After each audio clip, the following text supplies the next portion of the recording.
First, let me apologise for not being able to be there in person. However, I wanted to offer a few words in support of your conference today, and in particular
Hi there, this is Chris in the studio. Can you hear me?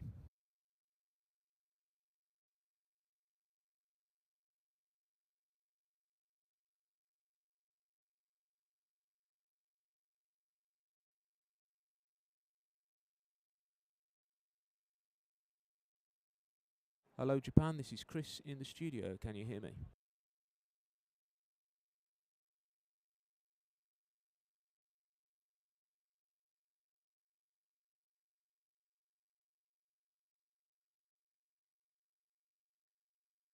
Check.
A very good morning and welcome to DSEI Connect live from London's Excel. And today, a very, very special day. We are dedicating the entire day for day 4 live from the Excel to the International Recruiting Conference. We have some wonderful guest speakers that are going to be joining us throughout the day. And of course, because we are live, we want to give you the chance to ask them your questions about recruiting into the defence sector and of course to the British Army.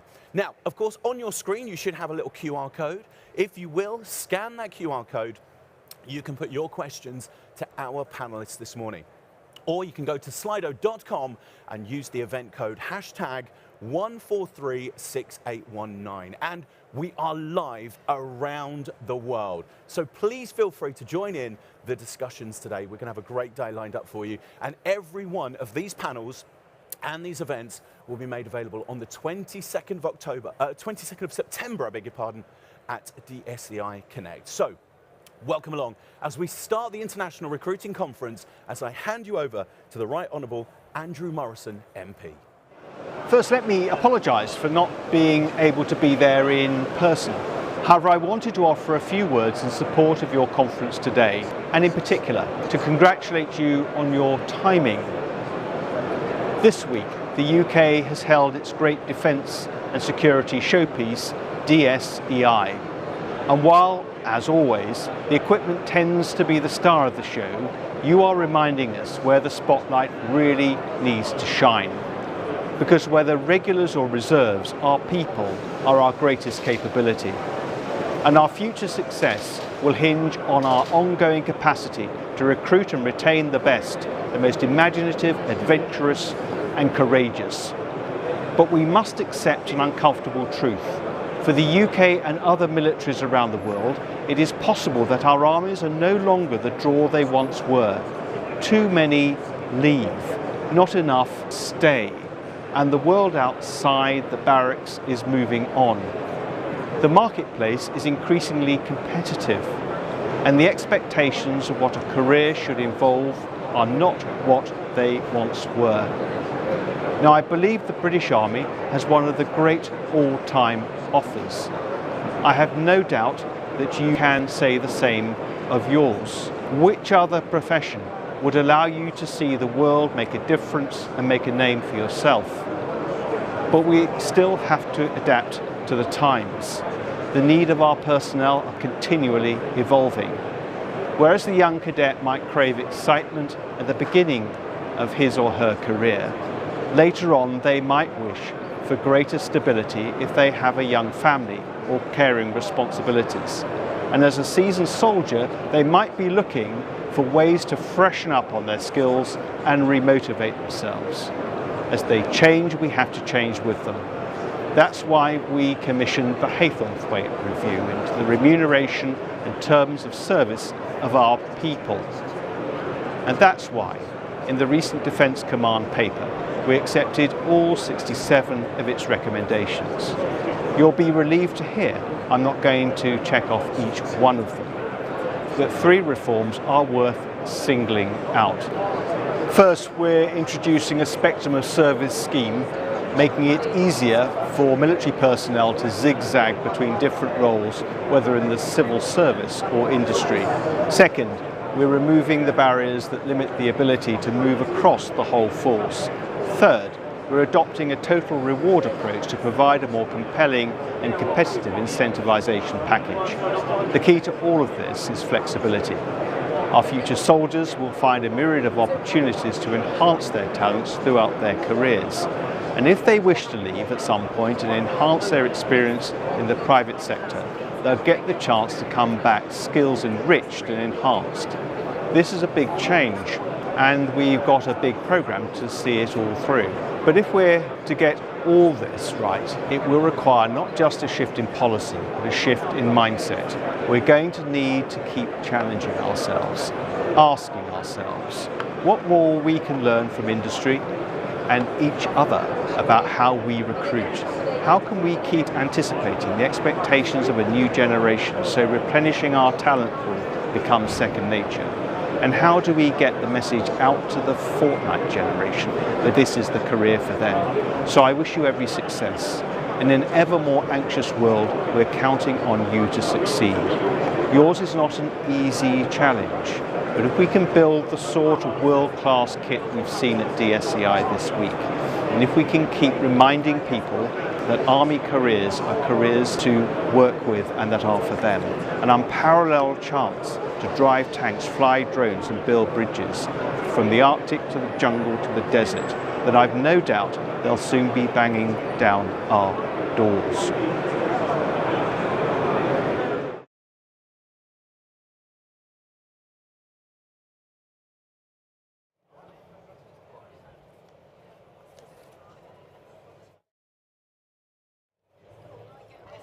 Good morning. My name's Lieutenant General Ian Cave, and I'm responsible to the Chief of the General Staff of the British Army for recruiting. I lead the Army's personnel campaign, and we work in partnership with our commercial partner, Capita, and Richard will do an introduction in a second, and we seek to sustain a full-strength regular and reserve Army. Welcome, and thank you all for attending. We've got representatives from 23 countries for this event, to include friends streaming in from Japan, New Zealand and Australia. I'd like to thank Clarion, who have pulled this event together for us, to our impressive list of speakers, and to our military speakers from France, Germany, the Netherlands, Japan, here in the UK and in the US. So even the most casual observer scanning the global scene in the third decade of the 21st century will find plenty of evidence of the persistence of human conflict and the competition for power and resources. No nation is immune from this context. So the reality is that we've got to corral the resources needed to defend ourselves and maintain our commitments to allies and partners. And despite the impressive march of technology, the armed forces still need a ready supply of talented people just as much today as in the past. So in that context, we in the British Army have been working extremely hard to evolve our approaches and models and to find those marginal gains needed to meet our recruiting and retention targets, but without uniform success. Over the last 10 years, for example, we've had 5 or 6 years of a really difficult context of meeting our annual recruiting numbers. We then had a bump of 2 years where we met or slightly exceeded. And then over the last 12 to 18 months, again, that sort of steady flow has started to degrade. So the purpose of this conference is for us to describe the context that we think we all collectively face, and to share the approaches that we've adopted, noting, of course, that they've been tailored for the specific circumstance in which we're operating. But that said, I'm pretty confident that we'll find lots of areas of confluence of interest and approach. Richard. Ian, thank you. And can I start by saying it's a great privilege to be here with you all today at an international recruiting symposium. I'm Richard Holroyd, I'm the Managing Director of Capita's defence business. And we've been partnering with the Army since 2012, delivering Army recruiting. And I'll come back to the partnering piece of that in a moment.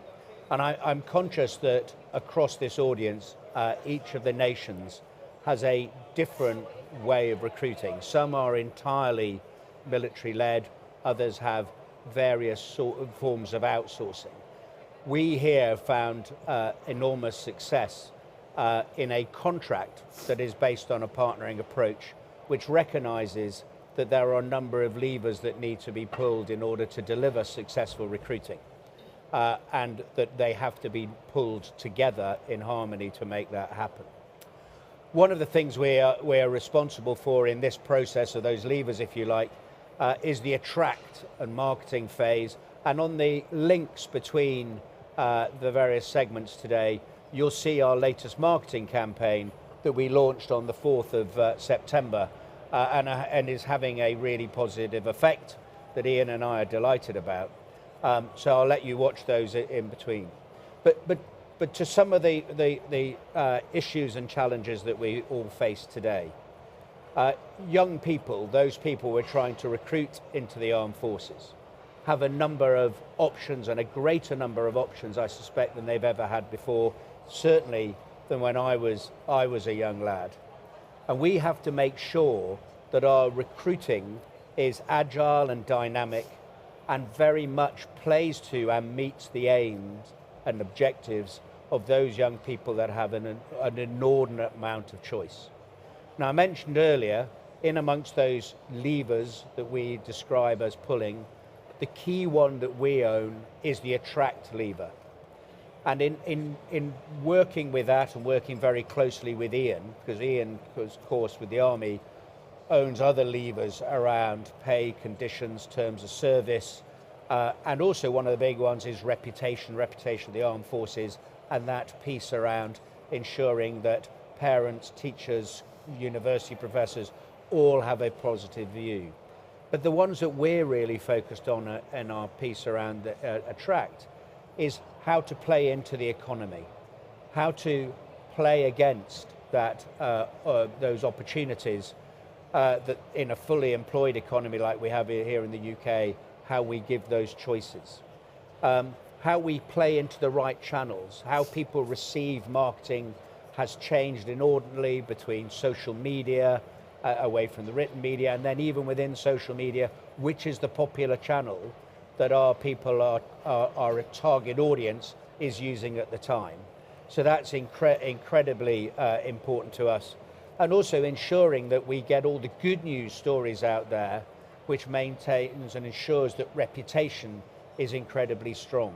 It's a really competitive marketplace, and we therefore have to make sure that our story is really strong, and we're showing the pathways and opportunities that a career in the armed forces, and in particular in our case the Army, offers those fantastic young people that we need. Ian. Thanks, Richard. So before we get on to the first panel, let's just have a look at the conference program. So this morning we've got a number of speakers who are going to set the global economic, generational and societal context and its impact on the employment market. After which we'll hear some UK industry perspectives from Google, the National Police Chiefs Council or the British Police Forces, and then KBR on attracting talent and skills. After lunch, we'll switch to a more targeted military focus and hear from colleagues in France, Germany, the Netherlands, Japan, the UK and the US. The program is designed to facilitate interaction, so we'll start each panel with some short interventions from our expert panelists, but then please use Slido to pose questions which our chairs will then put to the panelists as we move through the rest of the day. Thank you very much.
What's your gut saying? Do nothing? Or help?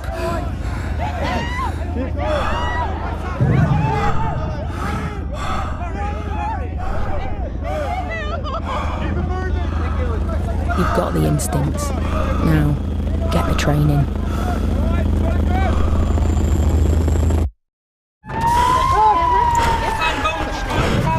Want to help? You got Join the team. Allergies? Just push it for me.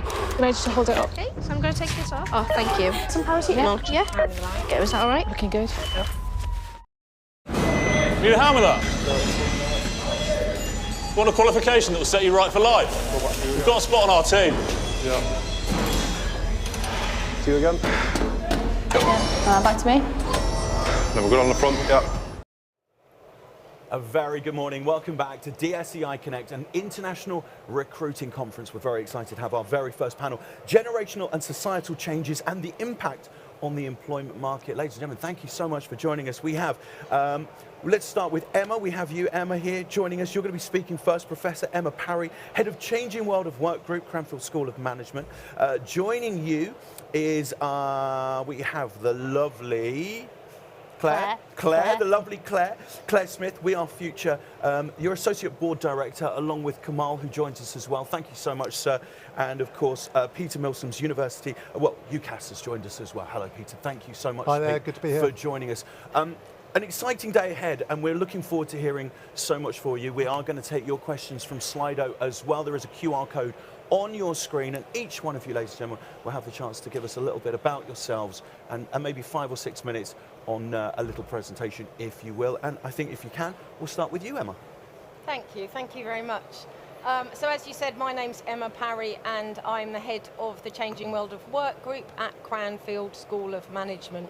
And we spend our time basically working with organisations, helping them to address the challenges and take advantage of the opportunities related to the changing world of work. And some of those challenges are around changing workforce attitudes, which I just wanted to spend a few minutes thinking about right now. So usually when we talk about changing workforce attitudes, you might see something like the slide I'm putting up right now. So this idea that we have generational categories, Generation X, Millennials, Generation Z we're talking about now, and that these categories all have different characteristics. Before I start, I just wanted to say that I'm not a fan of this approach. And the reason for that is because there's just really no evidence that supports this idea of categories.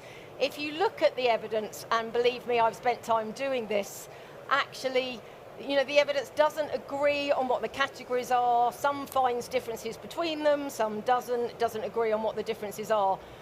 But what the evidence does agree on is that workforce attitudes are changing. And the reason that workforce attitudes are changing is because the context is changing. So when I think about changing workforce attitudes, what I like to do is think about how the world of work is changing, how the context is changing, and what that means in relation to changing workforce attitudes.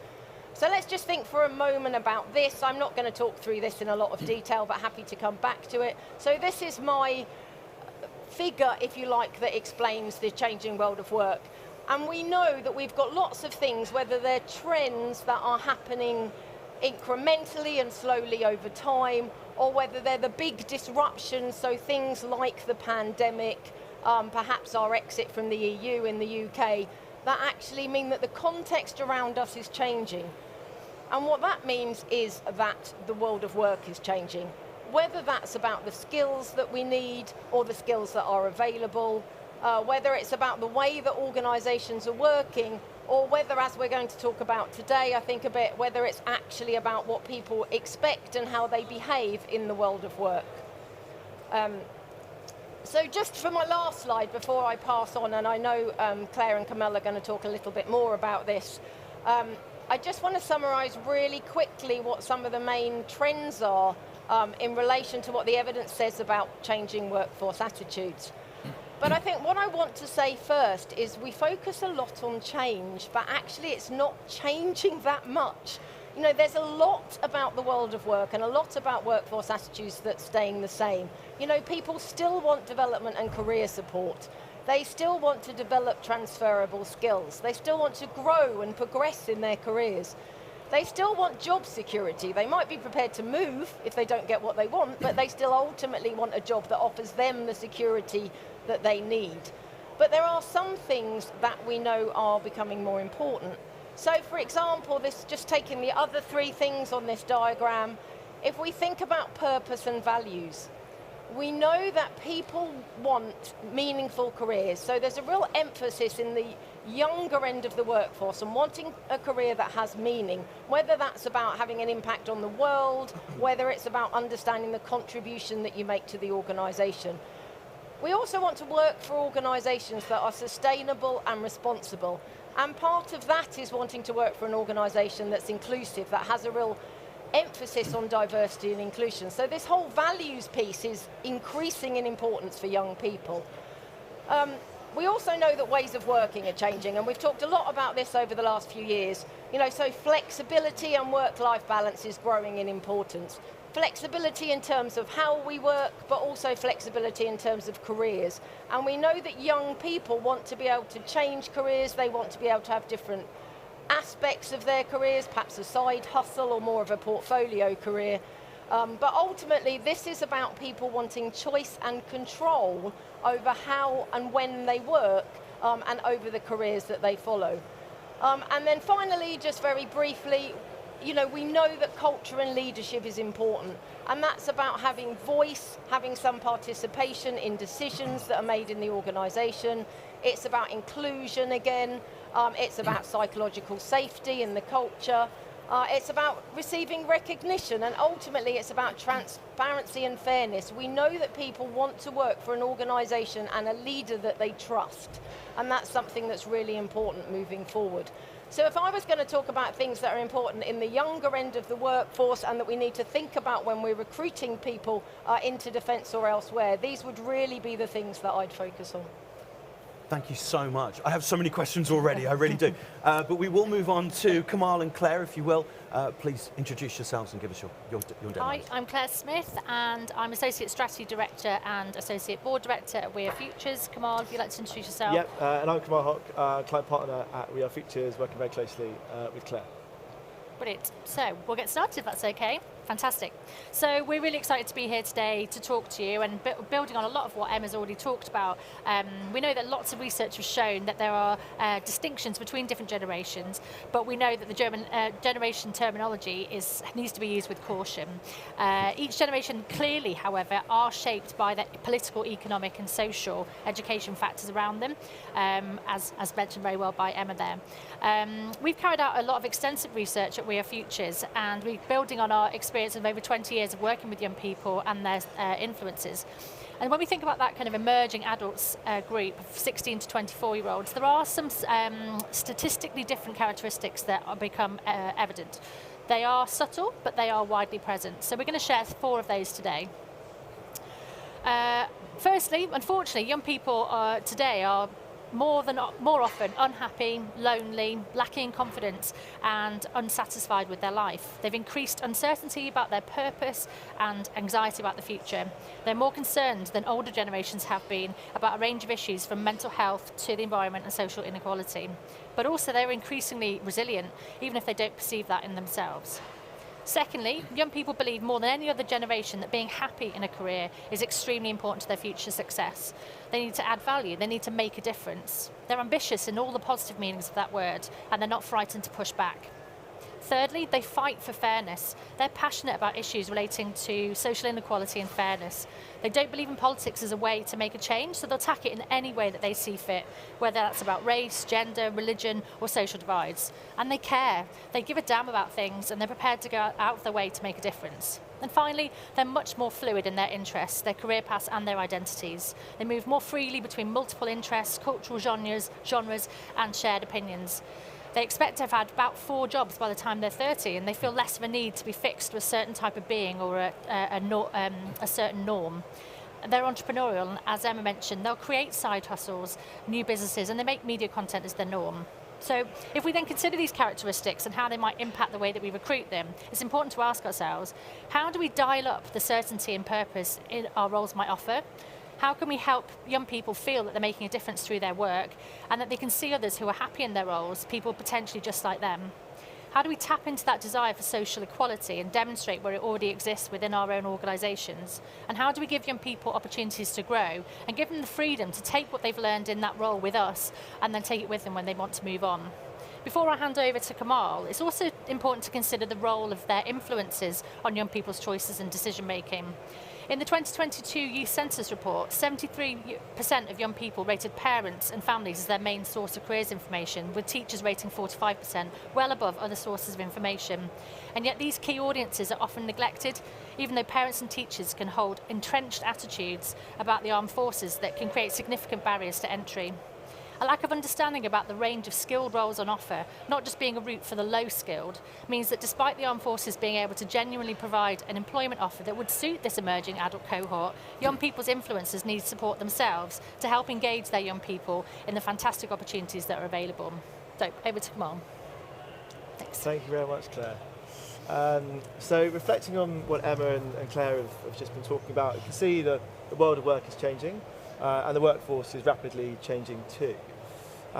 Brands and businesses, organisations are having to think very differently about how they connect with their future customers, their future employees and future advocates. And whilst of course not a kind of homogenous group, there are distinct sort of differences about this generation, this group of individuals than generations gone before.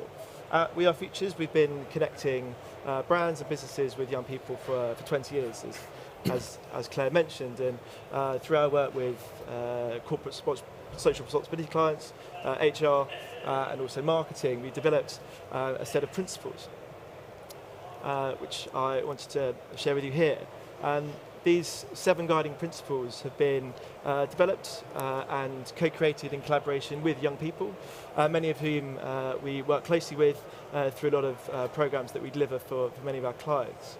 And essentially they are designed to help businesses sort of supercharge their engagement with young people.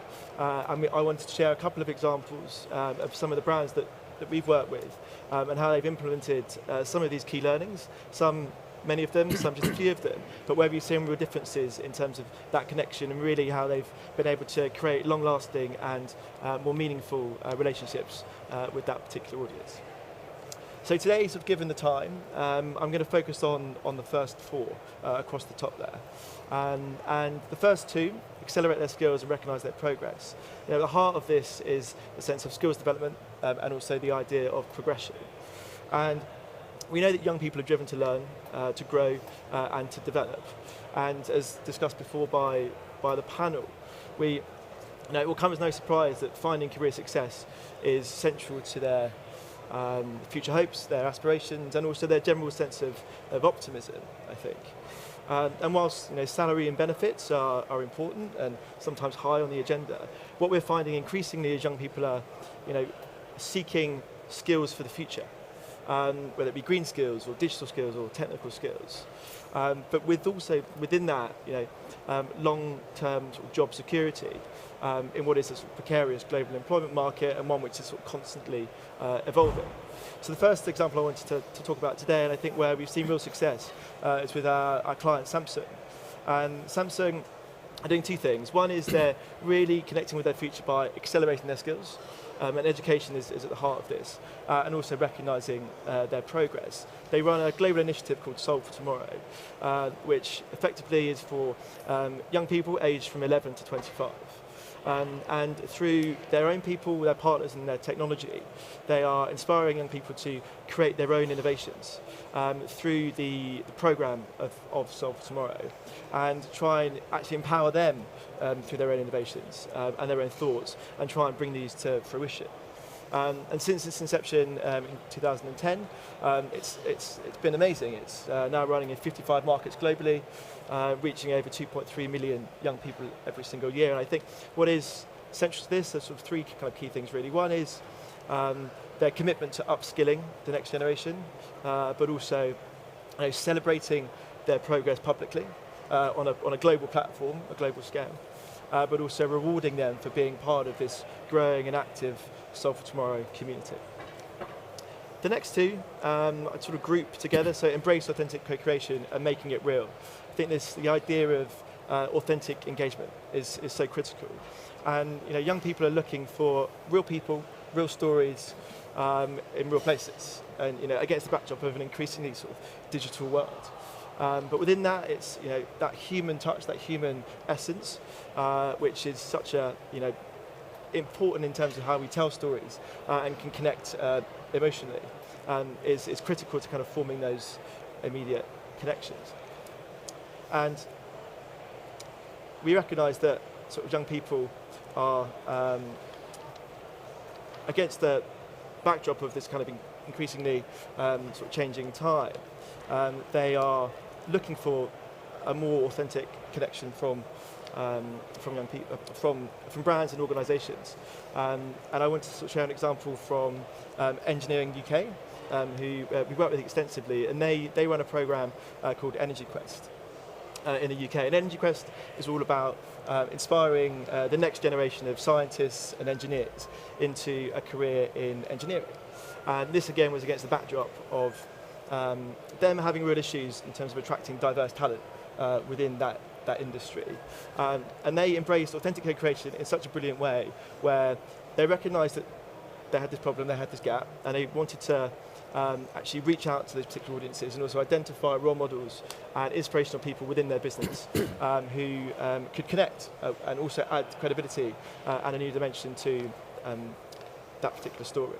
And so from the design to the creation to the actual delivery of that programme in UK schools, they really threaded their voices and their stories through the DNA of everything that they were doing. And we've seen in only a few years of that running, every year over 200,000 young people are being inspired into their kind of future careers within engineering. So to sort of conclude, and obviously I've sort of touched on 4 principles, there are 7 there, and I think in terms of the work that we do, where we've seen great success, and I guess a sort of a tangible way of bringing these principles to life, I think is the idea of education being at the heart of this, and also the opportunity it provides brands and businesses to say something that is genuinely true and real and uniquely amazing about what they do, but also deliver a genuine social impact. Which could be either in skills development to inspiring future careers, and I think most critically also to raise the aspirations and the hopes of that next generation of people who will make up our workforce in the future. Kamal, Claire, thank you very much indeed. Let's hand over to our final member on the panel, Pete. Thank you so much for joining us, Pete. The floor is yours. Thank you very much. My name is Pete Milsom. I'm Partnerships Manager at UCAS, and I work specifically on the apprenticeships programme that we have underway at the moment. And I'm going to talk a little bit today about what our UCAS data tells us about what's on the horizon, and then more specifically about apprenticeships. But I'd like to start with a piece of work that we have undertaken at UCAS called the Journey to a Million. And as the name suggests, the Journey to a Million is that by 2030, we forecast that we're going to see 1 million applicants apply to UK universities. And in 2006, this stood at about 1 million. And this year, we've seen around 700,000 apply. And we think that that trend will continue in the coming years up to 2030, when we'll see 1 million applicants to UK universities. There are a number of factors playing into this. So applications from overseas students have risen, particularly from China. And actually this year, applications from China, they totaled more than applications from Wales and Northern Ireland put together. So that's having a big impact there. There's going to be a population boom on the horizon for 2030 in the number of 18-year-olds. So that's 200,000 more than in 2020. So we'll see more applications from them, and also a rise in applications from mature students as well. So what does this mean for people that will be looking for employment opportunities in the coming years? Well, there is not much chance that UK universities are going to be able to scale to accommodate those 1 million applicants. So this can only mean a more competitive market for university places. It's also going to leave about 250,000 people looking for opportunities that aren't university. And those opportunities will in turn become more competitive. So demand is increasing across the board, choice is widening, and people are going to need help navigating those choices. And employers will be even more challenged to recruit the early talent they need from this pool that is coming up. It's going to be a much more disparate market. And when it comes to apprenticeships, then we already see that there's a mismatch between supply and demand. So we ask people who sign up to our UCAS hub, we ask them if they're interested in apprenticeships, would you like more information, would you like to opt into our talent pool? And 430,000 of them say yes, they would. And at any one time, there's between 1 million and 2 million people that are on our database. So that's about 40% of those people, a pretty consistent 40%, say yes, they would like to know more about apprenticeships. Yet, there are only 5,000 level 4 and above starts for under 19s onto apprenticeships last year. So we can see there's a real mismatch in between supply and demand there. And in fact, in our recent research report with the Sutton Trust, which you can download on ucas.com, as you can the Journey to 1 Million as well, we found that the number one reason for people that disengage with apprenticeships, so they were interested in apprenticeships, they gave it a go, but they dropped off, the number one reason was lack of available apprenticeship opportunities. So I think apprenticeships have the potential to become critical in the way that employers recruit their early talent, or even more critical than it is at the moment. But at the moment, there's only 10% of UK employers that access the apprenticeship system at all. So I think expansion of the use by employers of the apprenticeship system and of apprenticeships as a means of recruiting their future workforce is going to become vital to the employment market. And it is vital already, I think, but I think it's going to become even more pertinent against this backdrop of an increasing number of people navigating choices. So why are we at UCAS talking about apprenticeships? Because you'll likely know us as the people that help us get other people into university. So I mentioned that 430,000, 40% of people that already come to UCAS are interested in discovering apprenticeships. And we want to help people discover, decide and apply for apprenticeships in the same way that they can discover, decide and apply for undergraduate opportunities. But that isn't easy for people. So firstly, awareness is low. 1 in 3 people tell us that they receive no information at all about apprenticeships at school, nothing at all. Secondly, when people do become aware of apprenticeships, the information is all over the place, and if you Google apprenticeships, there are hundreds of pages of information, some great, but some inaccurate, some out of date. And when people do eventually decide that they would like to apply for an apprenticeship, they've got to deal with different application methods across employers. So that can encompass everything from, yeah, great, send us your CV and we'll have a chat, right up to multi-stage interviews, psychometric tests, assessment centres and all the rest of it, which they possibly, or almost definitely won't have experienced in a commercial environment if they're just leaving school or college. So if people get confused or anxious, then they disengage, and if they disengage, they might go off further and higher education altogether and withdraw from the process. And that, you can see, is going to cause a great deal of problems for employers if that happens. At UCAS, we've been hard at work already to help students access apprenticeships. And if you were to go to UCAS today, you'd see high quality apprenticeship information and guidance for applicants. You'd see our industry guides, employer profiles, all helping people to make really well-informed decisions about their next steps. We've got our apprenticeship search tool called Career Finder, where employers can get their apprenticeship vacancies in front of our 30 million users, our 30 million visitors to ucas.com every year, our 2 million people that are logged into that UCAS hub. And then we've got various services for more targeted recruitment as well to help employers connect with that audience. Very soon, we're hoping to announce that we're going to put apprenticeship vacancies side by side with undergraduate courses in the UCAS hub. And as I said, the UCAS hub is that logged in environment that brings everything on ucas.com together in one personalised space. So if you head there and you type in that you want to be a social worker or computer programmer or teacher or solutions architect, you'll not only be shown the relevant undergraduate courses for that career, but you'll also see live apprenticeship opportunities there to click and apply to. We think this is game-changing for people making decisions about their next steps, because we're saying that apprenticeships are just as a prestigious an option and just as valuable as a university course. And that's UCAS saying that to people that historically have come to us for undergraduate options. We're now saying that about apprenticeships as well, putting it right there in front of people, undergraduate courses and apprenticeship vacancies. And we think this is a real milestone in helping people make the best informed choices that they can. And we've got some even more exciting things coming down the line, like our employer-facing apprenticeship digital matching service, Talent Finder, our apprenticeship application service from 2024, but my overall message is this, and if you take away nothing else, just hear this, that to help people make the best decisions they can about their next steps in education and employment, and to help employers meet challenges of an even more competitive labour market in the future. Everything that UCAS does for a prospective undergraduate applicant, we will do for a prospective apprenticeship applicant. Thank you very much. Pete and all of our panel, thank you very much indeed. We have so many questions, it's incredible. I know we're not going to have time to get through them, but first, I'm going to throw a couple very quickly at you, Pete. Is there nothing that apprenticeships can do to simplify the process, to make it a universal, simplified process? You're saying young people, they're coming out of school, you know, they're educating all the time, but they're, you know, it's a minefield when they see that first process. And that leads us on to a question from Slido. What is UCAS's view on the British Army apprenticeship programme? Is it similarly as difficult to access, and what can they do to make it better?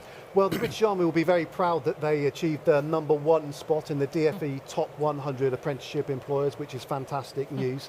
When it comes to accessing the apprenticeship system, it is difficult for employers and it is difficult for prospective applicants as well. We are of the view that we can only do what we can do, so it's for our students, and we want to make that journey much easier and much more accessible for people, as well supported as historically the undergraduate process has been. And that's why we developed our suite of information, advice and guidance. That's why we've got our UCAS jobs board, career finder there to put apprenticeship vacancies in front of people. And that's why we are investing so much in developing our products over the coming year. For example, to go back to your point of that kind of unified service, then we're developing our apprentice supply service, which is going to be a standard application form for students and also for employers to use as well. We think that will be game changing. Now, it's not going to have that kind of mandatory force that applying for an undergraduate opportunity will have. People kind of have to come to UCAS, but we're hoping that it's going to be so cool and fantastic and high fidelity that students and employers alike are going to use it. And they're going to be able to take that application service as far as they need. So for smaller employers, they'll be able to use their application. If they just want a CV, then the application service will turn out that CV at that stage. If it comes to integrating with employer ATS systems and they want to integrate it with the processes that they've got, it will also do that as well. So we see that, and we're committed to the Department for Education that we're going to do that by the end of 2024, so it's all hands to the deck at the moment. But we see that as a way that is really going to simplify that journey and make it more straightforward and more well supported for prospective apprenticeship applicants. Thank you, Pete. A lot of questions coming in, and I think this is really, Kamal, Claire and Emma, I think this is aimed at all of you guys. There's a lot of conversation about that next generation. You know, there are different generations now. We have a different letter for each one. We have a different process for each one. You touched a little bit, Emma, on saying that they all kind of want the same thing, though. Fundamentally, they're all looking for the same thing. One of the questions that come in from a lot of different areas around the world is, if we've got that next generation that they're very different to the, say, 2 generations above them that are employing them, their generational view is very different to the new generational view. How do those two combine, and how difficult is it for someone walking in as, you know, Gen Z to walk into 2, 3 generations earlier and to be understood? It's a very difficult process, I would imagine. If I can come in here, I think you're quite right. When we look at engineering, lots of work has been done in kind of increasing awareness of engineering roles across the UK. But actually, you might get a young person who says, yeah, I'm going to go for it. I'm going to do an engineering qualification. And then they enter the workforce, and then actually the people in the workforce are a couple of generations above, and they feel really left out and want to leave. So there is a piece of work to be done, I think, with existing workforces to understand the needs of the upcoming generations so that they actually make them welcome. And I wonder if that's a missed opportunity at the moment of how do actually we help others understand young people so that we know what they want, what they need as we onboard them into our businesses. And that's certainly something we try and do through working with young people younger and connecting organisations with young people younger so they actually meet them, see them. They're not this kind of generation with a title. They actually understand what those young people are wanting to do and engage with them effectively. Well, let me put this one towards you then, Emma. I mean, if you've got a business or an industry, a sector, for example, that is run by 2 or 3 generations above. Stop That's it. Me. You're 22 and you don't look a day older. But how difficult is it for those people to say, well, if that next generation only want to be here to learn those skills, to take those skills elsewhere? You mentioned in your shows there, your demonstrations there, that in those panels that you know, the next generation want to learn skills. They don't want just one job. They want several jobs. They want that side hustle, which is completely understandable. But how hard is it then for a business or an industry to want to invest in someone they purposely know will not necessarily want to be there in 5 years? Okay, to start with, I'd like to just push back on some of the things behind that question. Yeah. Because I think some of that question is really based on assumptions and stereotypes about the different generations. Yeah. And I think actually this is where we get into trouble because, you know, as my generation, if you like, or as the younger generation entering the workforce, we make assumptions based on what other age groups want that actually aren't necessarily correct. And going back to what Claire said, the answer for this is really, it sounds like a cliche, but it's the talk. You know, let's have these communications. Let's not make those assumptions about what the younger generation wants, about what it's going to be like to work somewhere. Let's have those conversations and find out, because actually we know from the evidence that actually there's more diversity within a group, within a generation, if you like, than there are between groups by age. So we really need to have those conversations and find out those, because people are different. It's not that age groups are different, people are different. Everyone is different. That's the thing. And then you know, you guys mentioned about diversity. We are all different. And now we're accepting that everyone, you know, we are all different. But I think it's you know, this has come in, thank you so much for all your questions, a lot of them coming from Austria and Germany, saying that, you know, to invest in a new person that they know will not want to necessarily be there, will take that education and move around. Is it, you know, is that difficult, knowing that, you know, each individual that comes into that career is going to cost that business X amount of money? It's interesting because I think different sectors view it differently. So particularly within, again, engineering sector, so we've done a lot of work recently. They are investing in the sector and the growth of the skills within the sector rather than necessarily being about for their organisation themselves. And I think there probably needs to be a bit of a shift to say, actually, if you've got a skilled workforce, that's good for everybody. And actually that transferability across different roles, you know, people want it and we shouldn't be afraid to kind of offer that. And that would be a real challenge, I think, for the armed forces, which is, you know, and other forces that have a you know, long-term commitment in a business. Maybe there needs to be a change in perception of actually we'll skill them up and allow them to move on, and that's okay, and that's kind of how the world is going to work going forwards. Well, we had a fantastic conversation yesterday where they were talking about, you know, people will join the army, they may go elsewhere, but they inevitably they come back, they get re-recruited. So there is a passion there, I think, as well. We all probably remember our first job, and we all have maybe a little bit of love for that. Not all of us, maybe, I'm sure, but we do, and we want, when we've learned those skills, we realise that maybe that's where our passion is. So how do we do that? How do we do that as an industry to get that next generation to want to learn something and to pursue that as a career and stay with that necessarily? For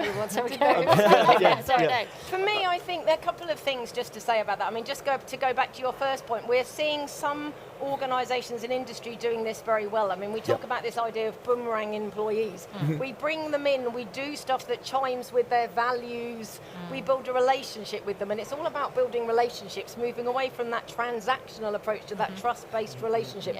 And then we keep contact with them when they leave. You know, we don't try and hold on. It's not all about retention anymore. It's about keeping contact with them. It's about keeping that relationship going so that when they are in a position that we might want them back, you know, and they want to come back, that relationship is there, and that's relatively easy. And, you know, and there are organisations outside of defence that are doing that very well. And for me, defence could do that much better, because people do move into defence because they've got a calling or some affinity with the values. So we need to build on that better, I think. And they'll be bringing in that knowledge and expertise they've had in other roles that will then bring in that diversity back into the business, which will then obviously add value to the business going forwards. We are running out of time, and I could talk to you guys all day, but I have one question I think is really good. This is from Colonel Peter Beaumont, who's put, how might the profile of current conflicts, the war in Ukraine, for example, and the atrocities in Europe at the moment, make the decision of people wanting to join the armies? Do you think do you think this will attract or repel those young people? Do you think what we're seeing in Europe right now is scaring the next generation or inspiring the next generation? That's a very difficult question to answer, I've got to be honest. But I'm throwing it to you anyway, but thank you, sir. I can have a go first, if you like. I mean, it depends. I guess it's a short answer. Yes. So, I mean, the evidence would suggest, obviously, some people will be put off by the increased risk. There are other people, and we know there's some evidence that, you know, when we're in a conflict or conflict is closer, that we have this kind of rallying to the flag effect, that people become more patriotic and are more likely to join defence, actually. So, you know, so it depends. And really, it's really, I think, about building on those attitudes and trying to engage those people that actually are likely to feel more affinity with the values and what defence does at a time like this. And I think it's raising awareness of the roles, raising awareness of the roles that exist within the forces, that it's not just all about combat, and so actually making that visible is really important. Yeah, I was going to say, I can't speak from a position of evidence when it comes to this particular conflict, but the impact that such conflicts have on the economy, then we do see a rise in both applications to higher education and to further education as well, to apprenticeships and colleges and all of that. So the economy does matter when it comes to choices and pushing people towards a certain route. And I think, you know, just from the last few days here at DSEI, we're talking about the fact that conflicts are not necessarily now won on the ground. You know, it's a different world that we're living in. And actually, we need that next generation of, you know, someone who studies, who knows AI, the tech that's coming into that. You know, it's not just we want you to be able to run and act. And you know, defence is a different world now, isn't it? So I could have you guys here all day. It has been an absolute pleasure. Emma, Kamal, Claire and Pete, thank you so much indeed. And don't forget, all of these panels will be available on the 22nd of September at DSEI Connect. In the meantime, thank you so much, ladies and gentlemen. Thank you. Thank you very much. Thank you. Cheers.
What's your gut saying? Do nothing? Or help?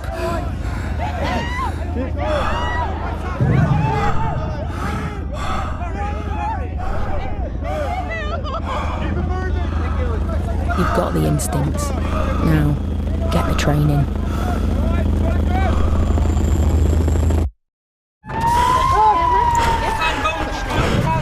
Want to help? Join the team. Allergies? Let's just push it for me. Ready to hold it up? Okay, so I'm going to take this off. Oh, thank you. Some paracetamol? Yeah. Okay, is that all right? Looking good. Need a hand with that? Want a qualification that will set you right for life? We've got a spot on our team.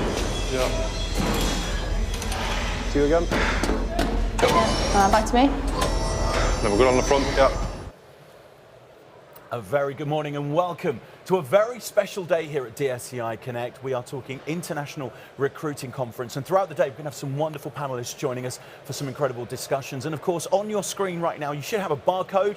Feel free if you would like to get involved with the conversations. We will try and do as many questions as we possibly can. We did try to get through as many as we could. Go to slido.com. There is a hashtag. It is 1436819 to join the group discussion, or of course you can do it using that QR code. We'd love you to come and be part of it. And let's move on to our next discussion, generational and societal changes. Beg your pardon. We are doing changes to the global economy. We nearly scared you there, didn't I?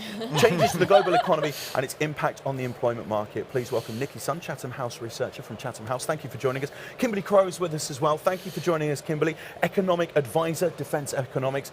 And Peter Arnold, UK Chief Economist from Ernst & Young. Thank you, ladies and gentlemen, for joining us. Now, once again, we will introduce yourselves and have a few moments, if you will, to talk to everyone at home. And then if you're happy, we'll take some questions from everyone around the world watching right here. So please feel free to get your questions in as you can, as I hand you over to the lovely Nikki. Thank you, Nikki. Great, thank you. Thank you, everyone. It's a great pleasure to be here. My name is Nikki, and I'm a researcher at Chatham House, and my research focuses on AI's impact on employment and work. So I guess today I will talk about how this emerging technology is affecting the way we recruit, the way we work, and talk a little bit more about how that affects the nature of work itself. So first, I think over the past few months, many of you have tried ChatGPT for work, right? Have anyone tried? So this has been a very hot topic at the moment, and it kind of catch attention of people how technology can affect our work. And at the beginning, we're amazed about how capable AI is in replicate replicate human work and doing this intellectual response on normal questions. But then we got a bit of worried about maybe this is a trend that AI will replace human workers, not only on those blue collar works, but also more intellectual works like accountant and lawyers. But I would like to stress first, this is just one way technology is affecting work. It's not just about novel AI tools, but at the same time, I think a lot of employers are facing the same challenges, both defense sector and also other sectors. How technology is driving the changes in the field of work, and how we should respond to it. So I guess I will talk about two aspects of these challenges. First is the AI's employment in the recruitment process. So basically, I'm not sure how many of you have experienced this, but nowadays, more and more employers are using AI in this recruitment process, from finding the right candidate, and also sorting their CVs, even doing video interviews and evaluate the workers' capability to do the work, as well as onboarding and training, a lot of things AI can involve in the recruitment process. So according to research, and my research primarily focused on China, so I quote data from China. So in Shanghai, 91% of the companies have used AI in recruitment already. So we're not talking about the future of work, we're talking about the work now. So this shows employer have a big demand to kind of speed up the employment process and also cut costs. So this kind of technology is particularly powerful in the use of mass recruitment and recruitment of junior roles, a fresh graduate. So for the defense sectors, and also other more traditional employers, they kind of needed to adapt to do this trend, because now you are competing with a lot of private, very powerful private players who are able to recruit people very quickly, very efficiently, and also there's a lot of third-party platform like LinkedIn. They are powered by algorithms, and they can match a candidate with the roles more efficiently. And if you don't really go into that space, that means your talent will be snapped out very quickly by those private sector players. And this is one of the challenges traditional sector need to address, because the technology is already there, and if you don't address, then you will fall out. And the second changes that I would like to talk about is how AI is driving the change of nature of work. So I think a lot of panelists already talked about this morning on how technology kind of facilitated the rise of flexible work. So there's two dimensions. First is people nowadays do not want a full-time or permanent role. They are more capable of finding jobs through third-party platform gig work. So this gives them more flexibility, and also they don't need to deal with those corporate structure and all those corporate rules, which is quite appealing to the young people. And the second is how AI actually how like after COVID, like people actually get used to this kind of flexible work and the remote work. I'm not sure about you guys, but like even like at my workplace, people only go back to office like 2 days or 3 days a week rather than 5 days a week. Wow. And a lot of employers already use like a flexible working arrangement as major selling point to the like young people. So so this kind of a change also kind of drive the the value change of the work, like how people see their work, see their careers. Because like previously we wanted this like commitment to one career path. We start from like zero and then like grow and eventually like get to a very high position. But at the moment, I think a lot of people are thinking about what's the value of work, what's the meaning of work, whether this is like a necessary process for them to achieve their meaning of life. So a lot of people are pursuing a part-time roles, and also some people even like pursue a multiple career at the same time. So I think for the traditional employers, we kind of need to address this kind of challenges, and how capable are we in accommodating this kind of challenges in work. Yeah, I'll stop here. No. Fascinating. We've already got plenty of questions coming in for you as well, Nikki, but we will hand the floor over to Kimberly if we can. Great, thank you very much. So my name's Kim Crow and I work within the Analysis Directorate at the Ministry of Defence.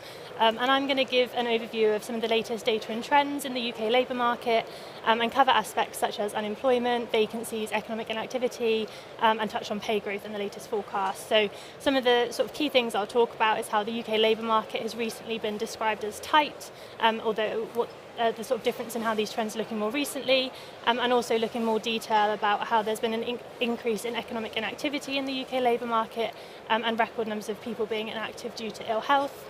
And finally, just maybe briefly looking at pay growth at the end. So the aim of this is to give some context as to what's been happening over the past few years in the UK labour market, and therefore the environment that MOD, its employers and other employers and suppliers are operating in when it comes to recruitment and retention.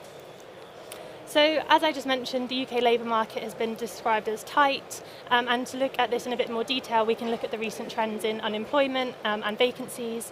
So just looking at the slide, over the past 20 years, you can see that unemployment was relatively high from about 2009-10 through to sort of 2013-14, and since then it was sort of steadily declining until the pandemic, where there was a sharp increase until it peaked sort of towards the end of 2020.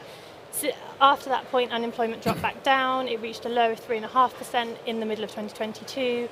And essentially, when you've got a low unemployment rate, obviously there's less people available and looking for jobs in the economy, and therefore vacancy holders may have to look at people already in work, try and fill their vacancies, and that makes the market more competitive. So just moving on to the next slide then, this is looking at the number of vacancies in the UK labour market, and you can see that it peaked to a record high in the middle of 2022. So this was around the same time that the unemployment rate was low, as I just mentioned. So having that combination of low unemployment and a high number of vacancies, the ratio of the number of unemployed people to vacancies reached 1-to-1, which was a record low. So for every one vacancy that there was in the labour market, there was one unemployed person looking for work. And this meant that the labour market was incredibly competitive, and with so few people per vacancy, that can make recruitment and also retention more challenging. So looking at this, if you want to sort of look at how the labour market might loosen, you're looking at that unemployment rate increasing slightly. That can obviously either be through unemployed people moving into unemployment, but also it could be moving people from being economically inactive into that unemployment category where they're actively seeking work. So just moving on to the next slide, which looks at economic inactivity in a bit more detail. The definition of being economically inactive is that people who've not been actively seeking work in the last 4 weeks and are unable to start work in the next 2 weeks. And since comparable records began in about the 1970s, economic inactivity in the UK has generally been falling, but then it increased during the pandemic. The initial increase in activity was largely driven by 16 to 24-year-olds, and that was moving into studying rather than being unemployed and looking for work. There was also a trend of the older age group, so 50 to 64-year-olds, potentially taking early retirement and therefore leaving them at labour market. Although those two trends have somewhat reversed in more recent data in the latest quarters. And actually the thing that's standing out is that inactivity due to ill health is at a record high and has been increasing. So the number of people who are economically inactive because of long-term sickness rose to over 2.5 million, and it was an increase of about 400,000 over the pandemic, or since the pandemic. So looking at this in a bit more detail, the ONS published some data a couple of months ago that looked at the health conditions being reported by people who are economically inactive due to ill health. And this showed a comparison between data from, I think it was 2019 and 2023, and just over 50% said they were inactive due to depression, bad nerves or anxiety, and there was an increase in the proportion of people reporting this health condition between the two years that were being compared, so 2019 and 2023. There was also a suggestion in this report that sort of interlinked or complex health issues are playing a part, where two-fifths of people reported having 5 or more health conditions.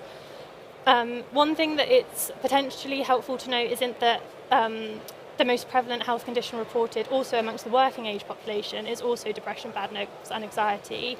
And also the ONS in this report points out that long-term self-reported ill health has been rising across the working population as well. So it's not just the economically inactive group. And there's a couple of reasons for this. So it could be due to the increasing average age of the working population, a large number of baby boomers approaching retirement in the labour market, which could be playing a factor. But the change that's been seen is the ONS in their report talk about how it's a larger change than you'd expect from that alone. One thing I was going to touch on finally is in the OBR's Fiscal Risk and Sustainability report that was published a couple of months ago. There's a chapter that explores the drivers and risks around health-related inactivity, and it brings out how a person's likelihood of returning to work decreases the longer that they're out of work, which perhaps you would expect, and how this sort of clearly presents a challenge as these trends continue. Finally, just really quickly, I was just going to touch on pay growth, and the thing to say here, just bringing up some of the ONS data, is just how inflation is eroding the real value of pay. So you can see total pay in cash terms has a positive growth rate, but then when you account for inflation, sort of between early 2022 until very recently, there was a negative growth rate as a result of inflation being so high, and real pay growth has only just sort of popped up over the 0% line. That's it from me. Kimberly, thank you very much indeed. Peter, I hand the floor over to you, sir. Thank you very much, and good morning, everybody. I'm Peter Arnold, EY's Chief Economist here in the UK. I think it was really interesting to hear from Kimberly about the situation in the kind of UK labour market.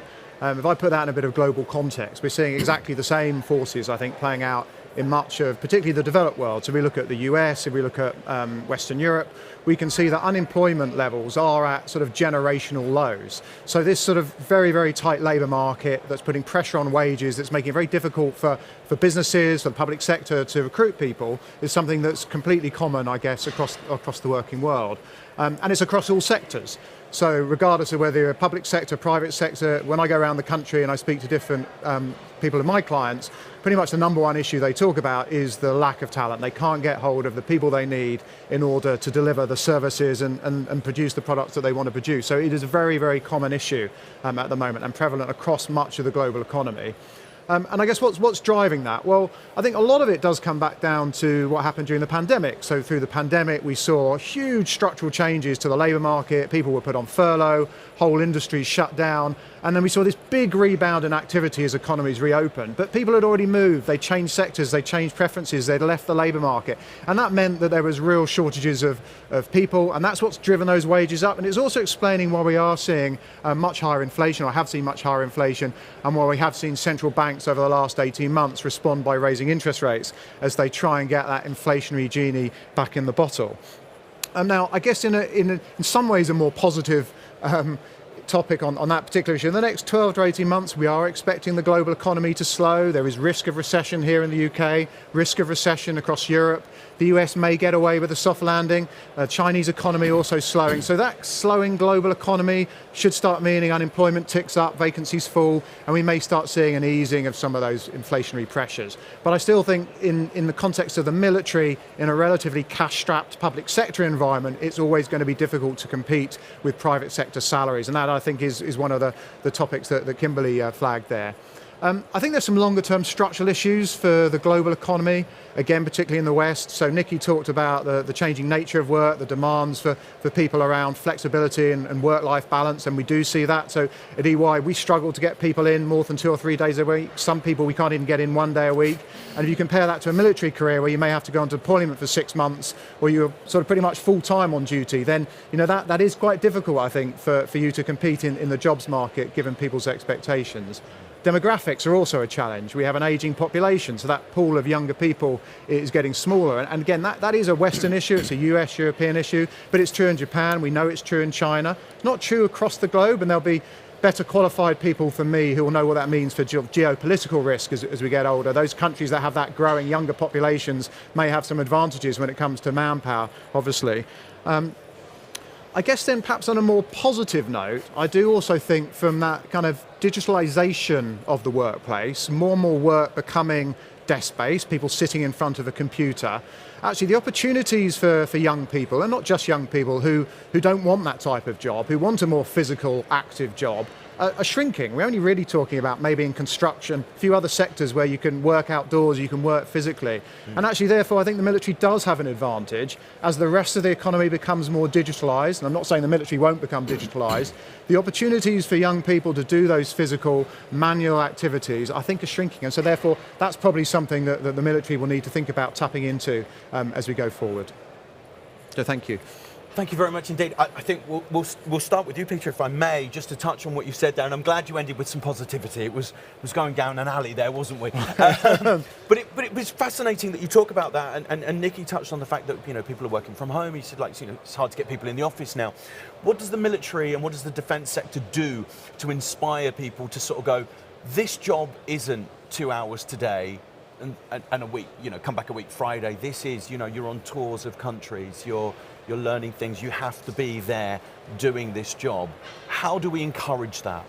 Well, I think we heard a few things in the earlier session around sort of purpose and meaning, and I think if you demonstrate the important role that the military is playing, then that does inspire young people. Yeah. But I'd sort of come down, I'm a bit of a sort of skeptic when it comes to remote working, because I think there's advantages, but I think there's major disadvantages. The lack of connectivity, the lack of engagement with other humans, and we see, some of the issues around depression are due to the isolation that people experienced during the pandemic. We heard that in the previous panel. They mentioned one of the things for young people right now is they feel a sense of loneliness, but I wonder if that is because, those people, particularly during the pandemic, and we all had those issues during the pandemic, of course we did, but they then carried on working in their own sector, their own private space.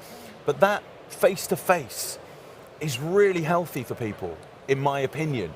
Do you think that is where that fundamental problem lies? Yeah, I think you absolutely lead with, okay, what are the advantages of this career? It's that kind of excitement still about, getting out, doing things that you wouldn't do in a normal job, having that face-to-face contact, the ability to travel, and the ability to have a real purpose and meaning in what you're doing and make a difference. We have a question for you from the US Marine Corps for Peter. Is the post-COVID labour market picture the new normal? That's very interesting. Or do you think it will steadily return to something akin pre-pandemic conditions? So I think that's really interesting. We are already beginning to see some corporates trying to tweak the working behaviour of their staff. So that kind of hybrid working, I think, will remain with us, but we're trying to encourage more people back into the labour market, or back into the office, should we say. And I think if the economy does weaken, if we start seeing unemployment rise, then the balance of power shifts between the kind of the worker and the employer, and we may start seeing a bit more of a pivot back. I don't think we'll go back to where we were. I don't think we'll go back to the kind of 5 days a week in the office, but I think probably balance will be more physical presence compared to what we've experienced over the last 2 or 3 years. But Nikki, if I can come back to that point with you, because you kind of sold that as a positive, people the 9 to 5 doesn't really feel like it exists in many worlds anymore. You talk about that as a positive. How do you feel when you look at, that conversation with Peter about the post-pandemic and the 9 to 5 is gone? Yeah, Yeah, I think there is like a balance. So basically, I think for workers, they want the excitement of like, in-person communications, because I was a journalist previously, so I knew it's so important to be able to see the people and convince them, get their trust, so it kind of like facilitates the conversation much better. But at the same time, we don't want to have this like a very rigid commitment. We were in the office because we need to be in office, not because we need to be in the office to do the work. So I guess the focal point is how do we address this kind of, how to address this balance? Like we gave some flexibility to workers for them to achieve what they need to do with their life outside work. At the same time, we also provide the excitement to them, to lure them to come to the office rather than command them to be in office. If you'd like to come in Friday, we'd be grateful. Kimberly, let's go back to you and some of the statistics that you talked about there then. If people, we're saying a lot higher people are now off because of sickness, long-term sickness, we've seen that. Is that just post-pandemic? So yeah, there's been an increase in the numbers post-pandemic, and that's when you've sort of seen that trend sort of shoot up in the UK. And some of the driving forces behind that could be people having pre-existing health conditions and those getting worse during the pandemic, or it could be ones that are sort of more caused by the pandemic itself. Do we find though that having this almost, dare I say, part-time, this work from home, work from here, work from there, do we find that statistically then doesn't show that people are necessarily working as much? So there's definitely been sort of an increase in those numbers of people economically inactive, but I think you're completely right. Being able to use those flexible working part-time and maybe drawing on those people who maybe have these long-term health conditions, but being able to be more flexible could be one way that you could sort of push those people back into either actively seeking work or back into employment. So it's definitely a factor to consider. Peter, I want to draw a couple of things that you talked on as well, talking about lack of talent. Like lack of talent and getting people back into that job. Why is there a lack of talent out there? Why is there a lack of what we need? I think we've touched on it, right? There just aren't enough workers to go round. Is that what it is, or is it there's not enough attraction to that position? There's not enough to convince people that could be a career for them. Well, you can recruit from the active labour market, or you can recruit from those who are inactive. And I think what we've seen is actually the active labour market shrunk as people have become more inactive. So that pool of talent has shrunk. So that, I think, is the challenge. There just aren't enough people that companies want across multiple sectors, and there's complicated reasons for that. Some of it is that dislocation through the pandemic. People move sectors. Classic one is hospitality and leisure. So that industry shut down for the best part of 18 months. People who worked in that industry, often quite transient. Many returned home if they were in the UK and they were EU nationals, they returned home, but many of them moved out. They moved elsewhere. They moved into the delivery market. The online trading boomed during the pandemic, and they don't necessarily want to come back when everything reopens. Why is that? Why do they not come back to their original industry? What is it that is it that new prospect is more attractive to them? Is it that it's, dare I say, simple to stay where you are? If it's not broke, don't fix it type thing? Or do we need more attraction to bring them back to the open markets? I suspect they found that the job they moved into was either better pay, better working conditions, or more interesting than what they're doing, or maybe more flexible. So you think hospitality and leisure, very long hours, tough shifts, quite inflexible versus being a delivery driver or working your own hours. They find your own hours, exactly. Yeah, and also I think this is exactly what I talk about, how technology is shaping the nature of work, right? So people do not have to stick with the traditional jobs, and they have more opportunities and chance to learn in new job. And also there's a mismatch of talent, because the formal education we have does not provide the skills that we need for the future role. So the thing we train them for currently may not be relevant in 10 years' time, because the industry are shifting so fast, driven by those technologies. Who knows what's going to be like? So, we have so many questions coming in, and we're not going to have time for these, but I want to touch on a few of these. As someone who's involved in recruiting, I clearly I want to see people move away from recruiting through the online path and more face-to-face. That's really interesting, because you talked about AI is now doing the recruiting borderline. Where is it that face-to-face, if you've got a computer saying this person's right for this job, but then you might meet someone else and go, but I can train that person. They've got the passion that may not come across digitally, but face-to-face, they're passionate. They want that position. Yeah. I mean, at least like from the practice in China, I researched on. I found that usually human HR only involved in the second round of the interviews. Like the first round and also this initial selection has been done by like AI. Yeah. Because in an economy where you have like 1.4 billion people and you have a lot of people to select, they are not all about like professional rules. There are also a lot of junior rules and blue collar workers. So the efficiency boost is very attractive to employers. Yeah. So I think, but we also say for more like senior roles and also more professional roles, they still rely on the traditional like ways of recruiting, like headhunters, and find the right people through like internal referrals. So I think there need to be like a distinction. You need to define the job itself. What works better? What works? What not work? I found it fascinating. We talked a lot about AI over this week here. AI is, I mean, it's in the media every single day now, and we are all using it to some degree. I want to just ask you all very quickly: are you positive with AI? Do you think it serves a purpose in somewhere in our industries?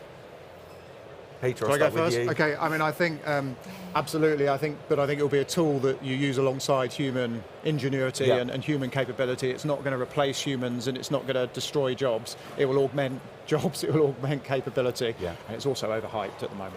I was going to say, I feel like it's just a media thing at the moment. Kimberly, when is it doing all the analysing for us instead of a human sitting there looking at data and analysing and working things out? Yeah, I mean, I was going to say I completely agree with Peter. I think there's obviously pros and there's things that AI could be absolutely brilliant for, but you would couple that with humans doing, whether it's some kind of insight or interpretation or some other role alongside it, and there's obviously going to be areas that it just doesn't work. So I think there's pros and cons, and it's quite specific to exactly what you're talking about. I think if you watch mainstream media, you think we're going to be living Terminator 2 within about a week, which is slightly more worrying. What a fantastic panel. Thank you so much to all of you for joining us. I think you'll agree. Nikki, Kimberly and Peter, thank you so much. A real pleasure. What an interesting conversation. And of course, these conversations can continue online at DSEI Connect. We have an incredible day lined up, International Recruiting Conference, and we would love it if you can join us after the break.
Don't want to mislead.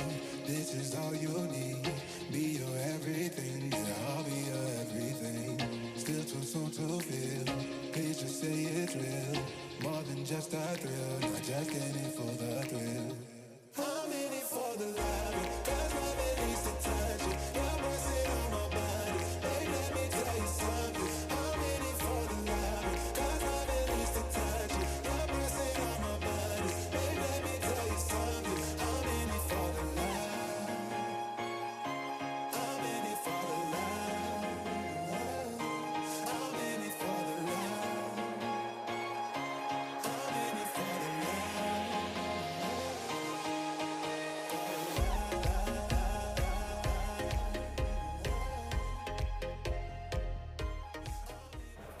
A very good morning and welcome back to DSEI and a very special takeover day. We're talking International Recruiting Conference, and once again, we'd love it if you have your say as well. If there's any questions that come to mind while you're watching our incredible panels throughout the day, of course, then please do scan the barcode on your screen, or of course you can go to slido.com and we have an event code. It's hashtag 1436819. So please feel free to send your questions, and we will, I promise, try to get through as many as we possibly can. And once again, you can relive and re-educate yourself and go back through any of these panels, all these incredible conversations a little bit later on the 22nd of September. DSEI Connect has a hub. You can access that hub, and all of those panels from the last 4 days here at DSEI will be available on demand. Let me move on to our next conversation, industry perspective and attracting talent and skills. We'll start with James Jenkins, Head of Recruiting at Google. Thank you, sir, for joining me. Jeanette McCormack, National Police Chiefs Council, is with us as well. Thank you so much for being here. And Dr. Hugo Rosemont, Director of Policy and Public Affairs. Thank you, sir, as well. If you will, James, we'll start with you. Feel free to introduce yourself, and 5 minutes, the floor is yours. All right, thank you very much, and thank you for having me. So my name is James Jenkins. I'm a Head of Recruitment at Google in EMEA, where I lead all of our delivery teams for our global business organisation. I'm going to spend just a couple of minutes now just telling you a bit about how we focus on attracting talent in Google and some of the principles that we apply. I wanted to anchor us in the beginning in a bit about Google's values and culture. So we aim to build for everyone, and we actually need to build for everyone to ensure that the products and the services that we create represent our customers and our end users. But actually, to build a more diverse workforce, what we're focusing on is increasing potential pathways into the organization for people from underrepresented backgrounds. Now, that can take form in a number of ways, from individuals with disabilities all the way through to people such as veterans, and making sure that we can provide the right support, whether that is looking at tailored interview advice, dedicated hiring teams, or even on-demand conversations with Googlers from across representative groups. Google is an engineering company. Hopefully that's not a surprise to anybody watching. But the data and the currency in Google for anything, is data. So whether we are talking about how we want to make changes to our search algorithm, all the way through to hiring decisions, we center data at the heart of what we do. And we do that by looking at 3 key questions. So 1, what is the question and what is the problem that we're trying to solve? 2, what data do we have available to inform any decision that we make? And 3, how will we actually measure the success of any initiative? And if we think about that in the context of talent, that actually has multiple impacts for us. So number 1, thinking about things like supply and demand of skills. If we're deciding on which location we may want to acquire a specific skill, data will be informing which location we will decide to go and hire. In addition, we're also looking at actually where do we invest in talent? And what I mean by that is what skills do we actually need to consider growing ourselves versus going out to what is a very tight labour market and trying to bring those skills into our organisation. And we also use data to inform our employee benefits and our culture. And I'll talk a bit more around that in a moment. Now, the next thing I want to just spend a couple of minutes on is talking about hiring. So in Google, in any given year, we receive over 5 million applicants. Now, that is a huge number, but what it also means is that we have to be really robust in the way that we manage candidates and their experience through our process. To that end, we have a team of hiring, design, and technology specialists, and what they're doing is iterating and driving us forward to make sure that we have a world-class experience that is also equitable. So, the reason why I'm here, how do we attract talent? So I'll start with engagement. So whether we're talking about campus programs, apprenticeships, internships, or experienced hires, our focus is really on engaging representative candidates and to give them opportunities at Google that fit their skills. And it's important that we keep representation and diversity aspirations at mind, starting from the very beginning of the candidate experience. And we also partner with universities focusing on communities that are historically underrepresented in the technology sector. The second thing that we do is invest in insights. Now, I spoke a moment how we use that in our broader talent strategy, but we also use that to understand our candidates' perceptions of Google, but also their motivations. We know that great candidates have lots of options, so we invest in understanding the market and the job seeker mindset with continuous research and monitoring. And globally, our research shows that candidates are most concerned with three things. 1, salary, 2, benefits, and 3, work-life balance. So we make sure that we reference that and put it at the center of everything that we do when we consider engagement. Oh, sorry, slightly early on the clicker. The next thing we do is share stories. So you may have heard this from other speakers, but what we do know and what the research tells us, any organization can tell you that they're a great organization to work. But actually, the thing that really cuts through is using employee experiences and employee stories, and we put that at the heart of all of our social media and go-to-market activity. And then finally, it's about demystifying our process. We want to set all job seekers up for the best experience when they apply, and giving them clarity as part of that. So giving them insight into our processes through a how we hire section on our website, all the way through to mock interviews, giving people the ability to prepare before they get in front of a real hiring manager. And we've also got a network of what we call Google champions. And what this does is give job seekers, as they go through the process, an opportunity to engage with a whole cohort of Googlers and ask real questions as they work through. And now I will move to pay for performance at the right time. So when we say pay for performance, what we actually mean is paying individuals based on impact. So just like Steph Curry and your favorite sports team, the star player in any team typically has a significantly higher impact on the performance of their team. Additionally, when we talk about things like equity grants, we want everybody to feel like an owner of the company. So it's important that we have them literally invested in the company. And then finally, we make sure that our industry-leading benefits, based on the research we do, meets the needs of the candidates we seek to attract across health and wellness, financial well-being, family support, and their personal development. So to summarize very quickly, because I may be over time. You're fine. 1, be inclusive and broaden the talent pool as widely as possible. 2, set data at the heart of all recruiting decisions, whether you're looking at your location strategy, your talent investment, or your value proposition. 3, focus on authentic engagement with the talent market, breaking down barriers through support for candidates from all backgrounds. And finally, focus on paying for performance and providing industry-leading benefits that meet the needs of the talent you wish to attract. James, thank you so much. I know we're going to have plenty of questions coming in just a few moments' time, but if I can hand the floor over to you, Jeanette. Yes, so I'm Jeanette McCormick. I'm a former Chief Police Officer, and over the last 3 years, I've led the national programme in UK policing to grow police officers. And we've actually recruited 47,000 over the last 3 years. To give you an idea of the scale of that, we have about 150,000 officers in the UK, so it's a turnover of a third. And broadly similar to UK military, it's about a 10-to-1 application to hire ratio, so a huge volume going through the service.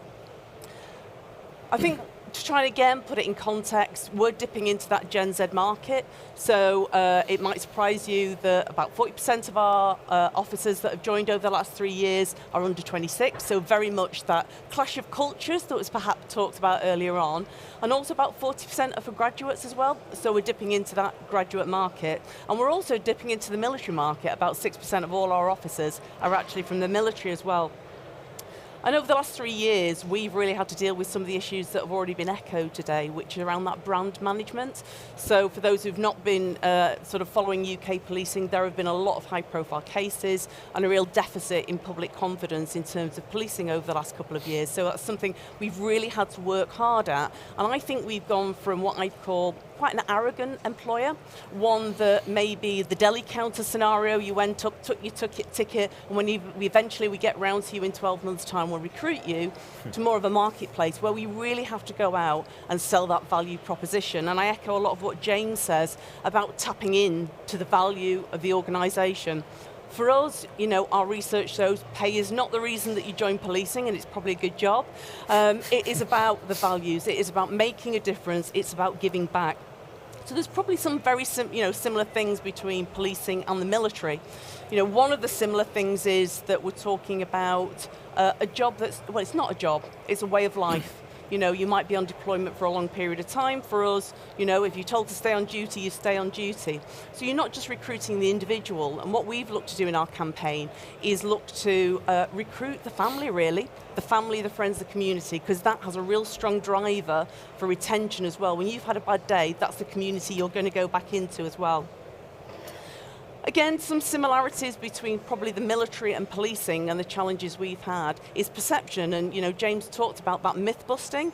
So, you know, the perception, and it varies across communities. And we talk about new recruits like they're a homogenous mass. Actually, they are very individual. They come from lots of different protected characteristics. And when you start to dig down into that insight, people have very different perceptions of, for us, policing, for you, the military, from those different backgrounds. And it has been about some of that myth busting, and that some of it is opening out and the authentic conversations that's been talked about.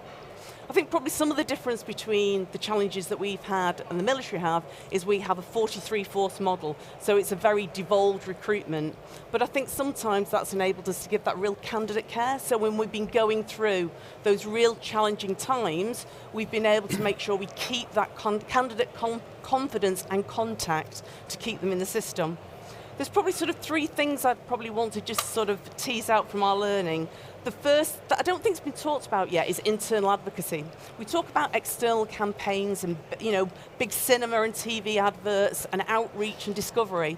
But what we found is a key tipping point from interest to application is actually contact with real people. It's those real stories, and that's what they want to see. So we've done a lot of case studies, a lot of contacts, and we've done a lot running alongside our external campaign has been an internal advocacy campaign about why it's important to recruit. Why it's important to recruit for us a really representative workforce, and how those staff can support that and build ambassadors within the service for us.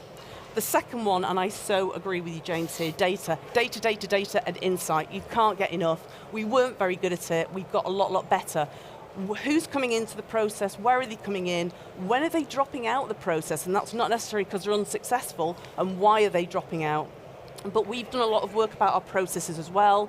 We know, for example, age, academic attainment, and ethnicity, and as part of ethnicity, English as a learnt language is an impact factor of whether you're successful in our processes. So we've partnered up with Northumbria University, done a whole review of our material so that we can actually make sure that the way that we're presenting our assessment processes gives people the absolute maximum opportunity to do their best. And the last one I would just like to touch upon is around discovery and outreach. This is not just about doing sort of careers fairs. This is really starting to look at hyper-social local media.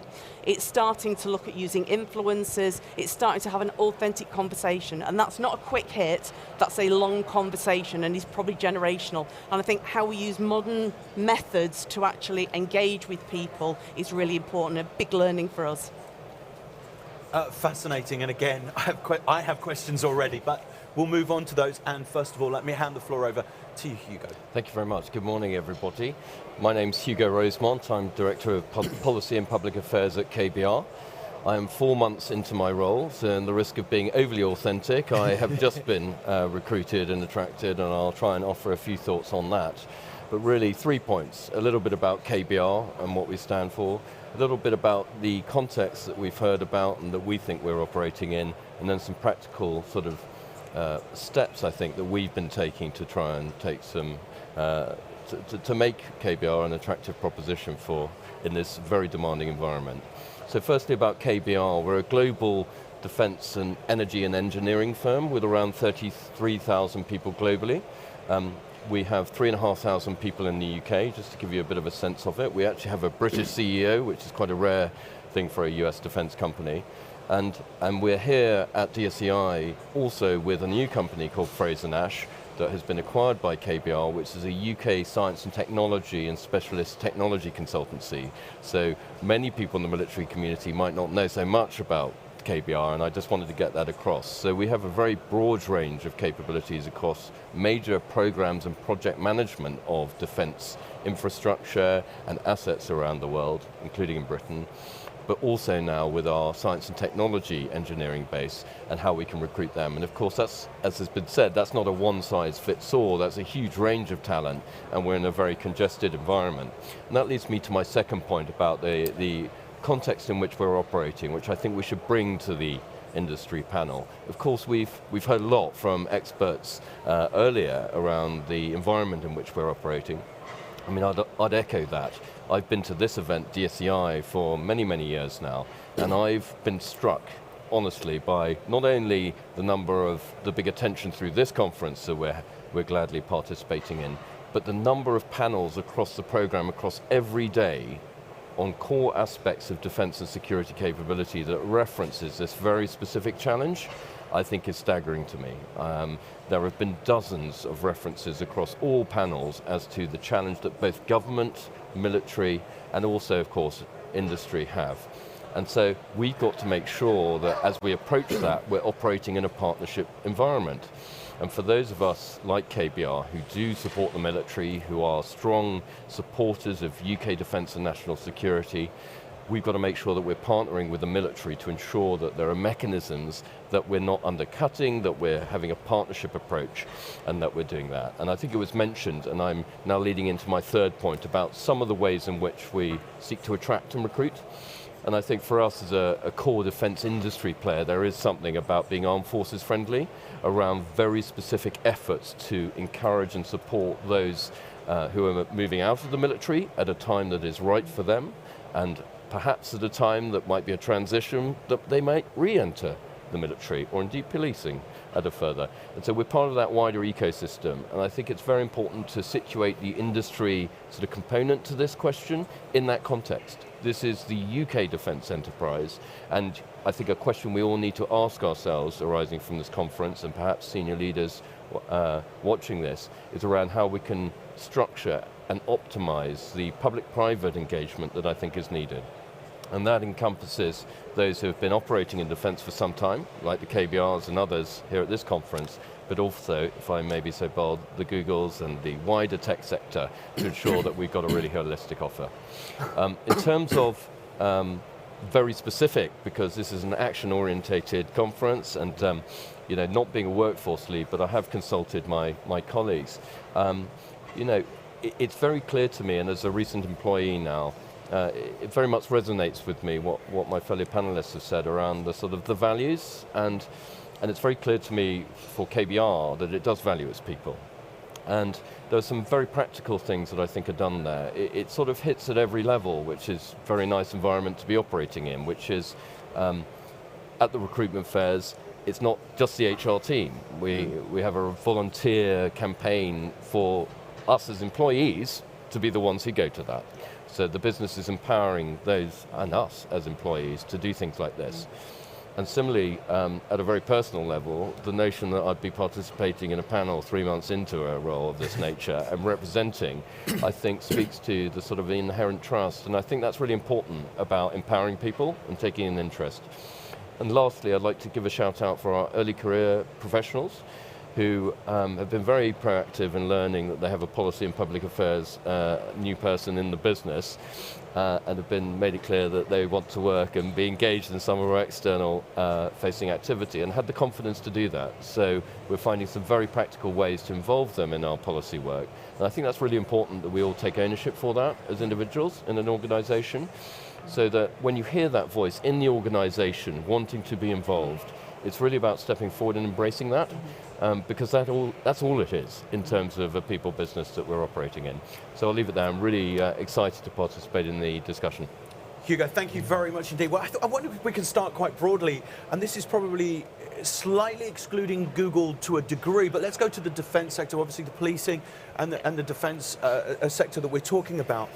Do you find that by nature of what we do, it is hard to attract people? You know, to get that, say, next generation to think, I want to be, you know, unfortunately no one calls the police to say we've had a great day. Do you know what I mean? We don't live in that world. So do you find that you're already on slightly a back foot in employing people, in finding that next generation they're going to want to really get a career within this within the defence industry? I think from a policing point of view, when we heard about Gen Z earlier on, I actually think we've got a huge opportunity. Yeah. You know, because like I say, our data shows that people join policing to make that difference. Yeah. They join the policing to help their local community. And so actually, if you look at Gen Z, that taps in fundamentally to the value base, you know, social responsibility, making a difference. So I think it's about showing that that is actually what they can do, and they are empowered early on in their career, and certainly in policing, to do that. So I think it is just shaping your offer. I think it is tapping into that, but I think we've got to change as an organisation. So, you know, for us, very hierarchical, linear progression, not fast track, probably seen as slightly dusty. So how do we slightly change that image? And some of that is we have to change our policies and ways as well. Yeah. And I think that's why the internal advocacy piece is really important, because we've got very different generation coming in with aspirations around professional development, around well-being, around support, around progression and opportunities. That's all there, but we perhaps don't demonstrate that enough. And I think we've all said this is about our own staff articulating those opportunities and giving them a voice as well, and that active voice to go out there and recruit. Yeah, if I could come in there, I think a couple of dimensions. As a company that seeks to create opportunities and for all our people to be able to support governments and companies with very practical solutions to problems, and leading specialists and engineers to be able to do that. I mean, we've heard a lot at DSEI, the challenging context of the world around us. Obviously there's a war in Europe, there is also rising tension more around the world globally, and the opportunity to support and contribute to that mission, that purpose, in support of UK defence and security objectives and those of its allies, is critically important. And I think that is a purpose in which those of us who operate in the industry should be proud to express. And that's certainly something that we try to do, to ensure that people who we're seeking to attract and retain understand that, yes, KBR is in that arena. We do have, as the government and the military, our customers. They are extremely gratified, we hope, for us to be supporting them in that environment. And by doing so, you are part of that wider UK defence enterprise where you are contributing directly. And that's not a line of spin or whatever. It's just look at the war in Ukraine and the technology that is being applied on the battlefield. And the companies here, including KBR, are part of that ecosystem to be able to help ensure that our country is safe and secure, and that we can do that in the right way. I mean, just to add to that, I know the word authentic's been used quite a lot today. I think that is so important. And actually that's quite scary. So we've done quite a bit of work in terms of influencers using social media, and had a long program in one of our forces about how we engage in that conversation with people that traditionally, you know, would not like the police. And how do we get our staff to do that? And actually having those authentic conversations and allowing them to play out on social media, for somebody in my position is actually quite quite scary. But you've got to do that because you've got to give, and I think for the military, you know, the genuine view of what it's like to be in the military and not a spin. So I think the authentic conversation and the real people is so important. Well, you touched on it slightly earlier about the way that the police necessarily campaign now, you know, whereas before, and the same with the army, for example, and we had this conversation yesterday, there was, dare I say, as little as sort of 10 years ago, it was all gun-ho, and here's the advert in the cinema or on the television. I want to join that because it looks great. But actually, and we've had this conversation so many times over the last few days, the battle isn't won necessarily on the ground anymore, and actually so much of it is using cyberspace. It is the cloud, it is all base tech, and that, you know, and I think it feels like industry has learnt that now. Defence has learnt that now, that actually we need people that can't just run, fight, and don't get me wrong, we do need those people, of course we do, but we also need those tech people, those AI people, those people that can help us get the, you know, you touched on it earlier, intelligence is key. Intelligence is key. I want to come to Google if I may. Number one, just very quickly, you said about the amount of people that apply to Google. We spoke to Nikki earlier on a previous panel. She said AI will literally, you know, kind of siphon out before you get to that face-to-face program. Is that how Google would work as well? Because that's a lot of people to sort of go, let's read some CVs. Yeah, absolutely. I think that the funny thing with kind of AI and recruitment, in particular with relation to kind of how Google is viewed, is I think everybody thinks we don't actually have humans, and it's just it's just these machines. There's no one there. No, exactly. And actually, I think if you think about Google's ethos towards AI generally, it's all about caution and it's all about responsibility. And you know, if you then think about things, and I've spoke quite a bit about representation and diversity and inclusion, actually there is a real danger using AI tools that they're going to have a negative impact to actually some of the other goals that we have as an organisation. So we actually don't use AI to screen candidates out. Wow. That is all very much done by humans and by recruiters and by my wonderful team here in EMEA. What we do though, because we have our own database, we will use AI to actually think about past candidates that have maybe applied and not made it through a process. So when those young people get that letter of "we'll keep you on file," there may be something in the background. Yeah, I never thought there was a file. No, there is a file. There is a file.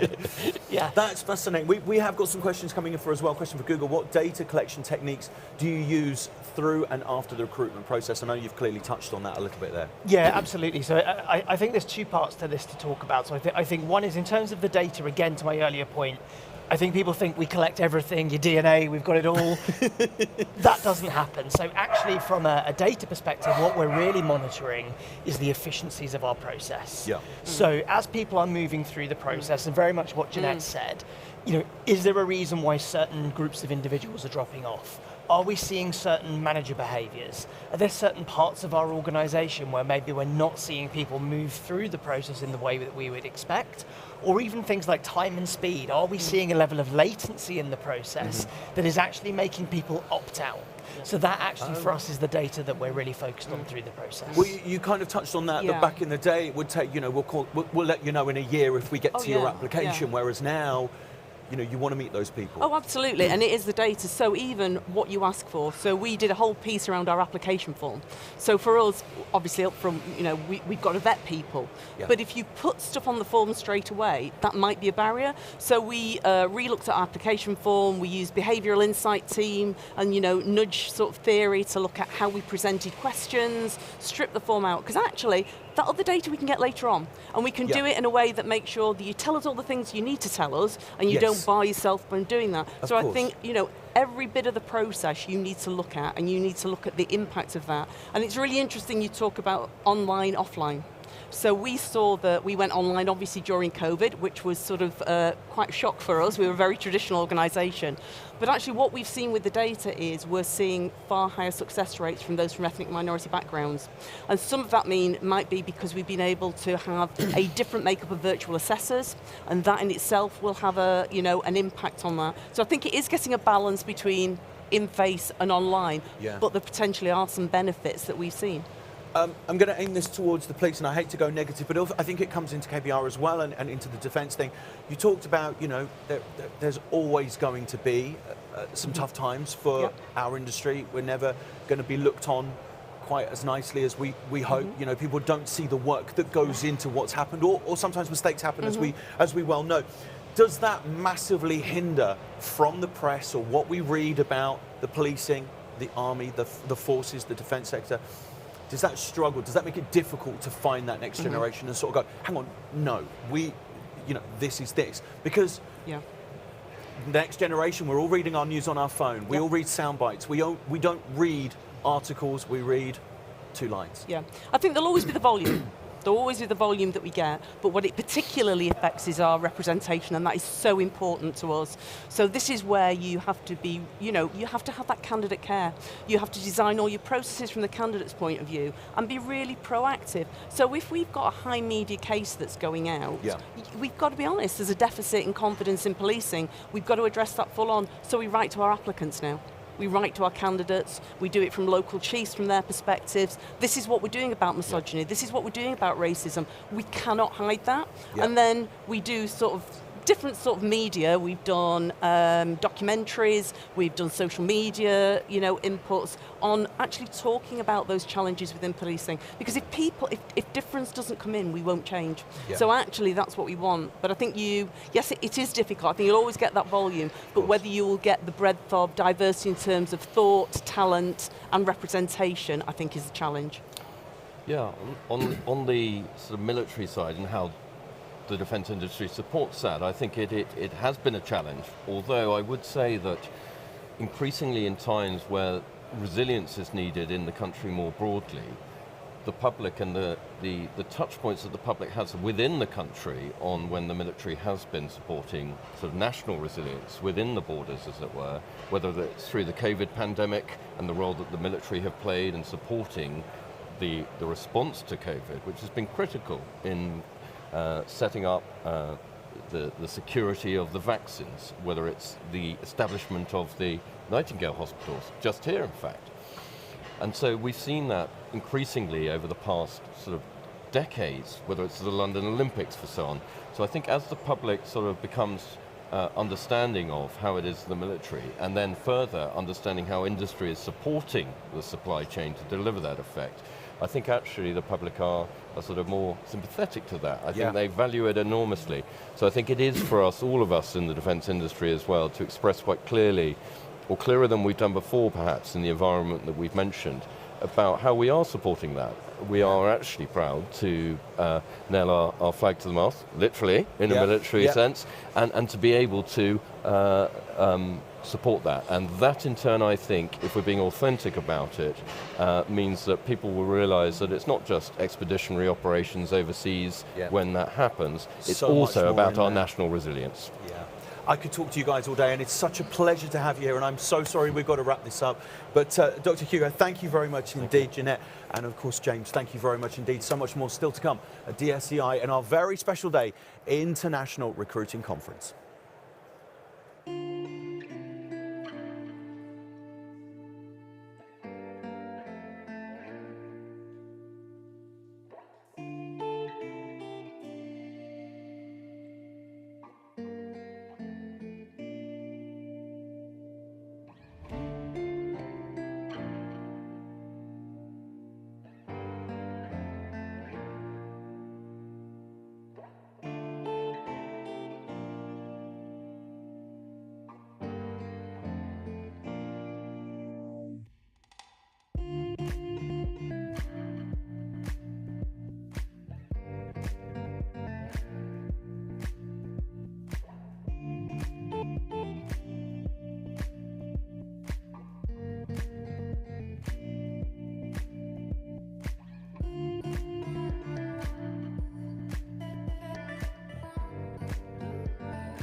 to mislead. This is all you need. Be your everything, yeah, I'll be your everything. Still too soon to feel. Please just say it's real. More than just a thrill, not just in it for the thrill. I'm in it for the love, 'cause love it needs to touch it. You're busting on my body, babe, let me tell you something. I'm in it for the love, 'cause love it needs to touch it. You're busting on my body, babe, let me tell you something. I'm in it for the love. I'm in it for the love. I'm in it for the love. I'm in it for the love.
very good afternoon and welcome back to DSEI Day 4 and the International Recruiting Conference. We're so excited to bring you so many live conversations and so many panels that you guys can also be part of as well. And just a quick reminder, there is a QR code on the screen if you'd like to put a phone up to it or a device up to it.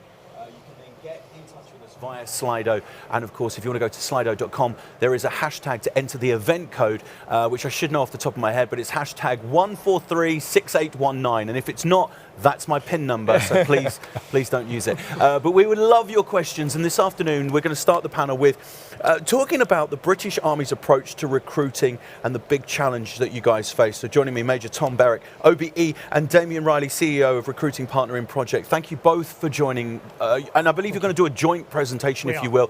I hand the floor over to you, gentlemen. Thank you very much. Lovely. If we could have our presentation up, that would be lovely. Here we go. So, as introduced by our respective bosses, General Ian and Richard Holroyd this morning, the British Army partners with Capita to deliver recruiting for the British Army. So this afternoon, in what has to rate as one of 2023's lowest energy level points of the year, given it's the Friday post-lunch slot of DSEI, when people are in all sorts of... Either way, we're going to raise energy levels and hopefully tell you about British Army recruiting, the way we do it. So I'm Major General Tom Berwick. I partner with Damien to deliver recruiting for all of our soldiers and officers, regular and reserve, across the British Army, and I also deliver the Army's basic training. So the entire sort of civilian to soldier pipeline, if you like, less officers, which I hand off to my very good friend Zach Stenning, who runs the Officer Academy at Sandhurst. And Damien, CEO Recruiting Group, is the one that delivers the operation predominantly day to day. Tom, thank you. So the partnership between Capita and the British Army has been mentioned a couple of times this morning. I thought what I might do, it's unusual, not unique, but unusual. So if I start by bringing it to life a bit in terms of how it actually works in practice.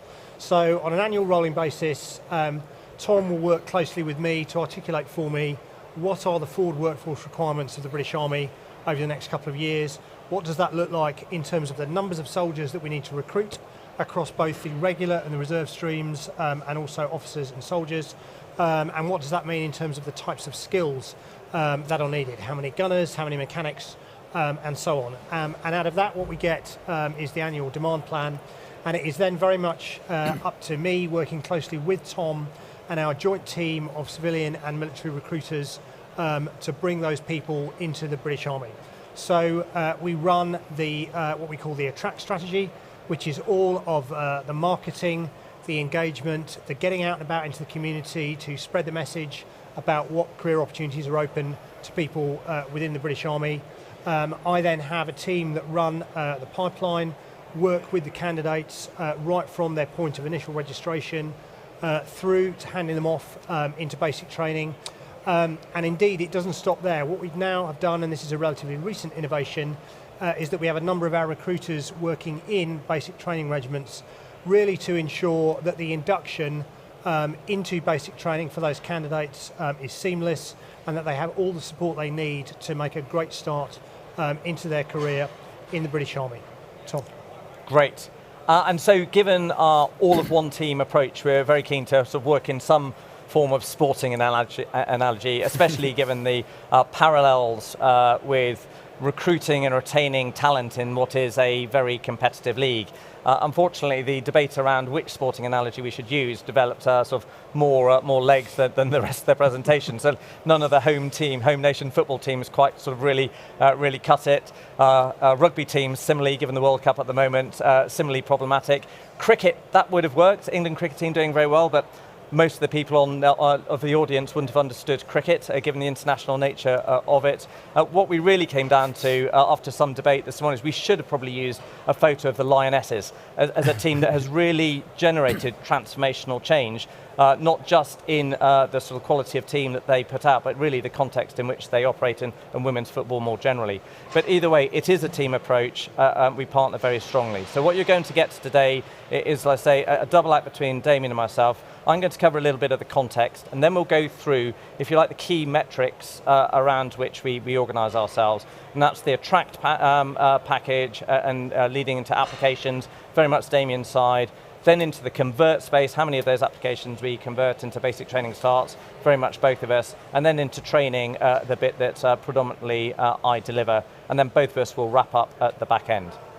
So into context, I'll do a bit of sort of first slide, context process, if you like, and this is to expand a little bit on how, at least for the British Army, it works. And this slide works right to left. So out to the right-hand side, you've got the size of the British Army, the thing that we're trying to generate the workforce for, and our colleagues in workforce plans, in our personnel directorate, do all of the hard maths that essentially generate a demand signal in the number of trained soldiers that they need out the back end. And that is both in, there's an overall number, a size, but as Damien alluded to, there's also a shape. It is of the 200 odd different jobs that you can join the Army to do, there's 73 different trade groups, exactly what we need, almost to the point of when, in each of those. So let's say lots and lots of maths, that's all refined down to me and a demand signal. I own the training pipeline, certainly for all of the soldiers, regular and reserve through that, and I then have to, with my team, work out or predict what the relative retention through that training pipeline is going to work, both in the trade schools, that's initial trade training, and through basic training. So there is a wastage factor that applies to both of those, that a lot of work goes into both reducing and measuring.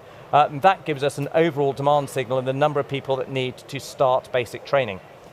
Working back from that, one again, you can then have as a rule of thumb, you might use 10 to 1 in this space, the conversion ratio of how many applications you need to generate one person to start at basic training.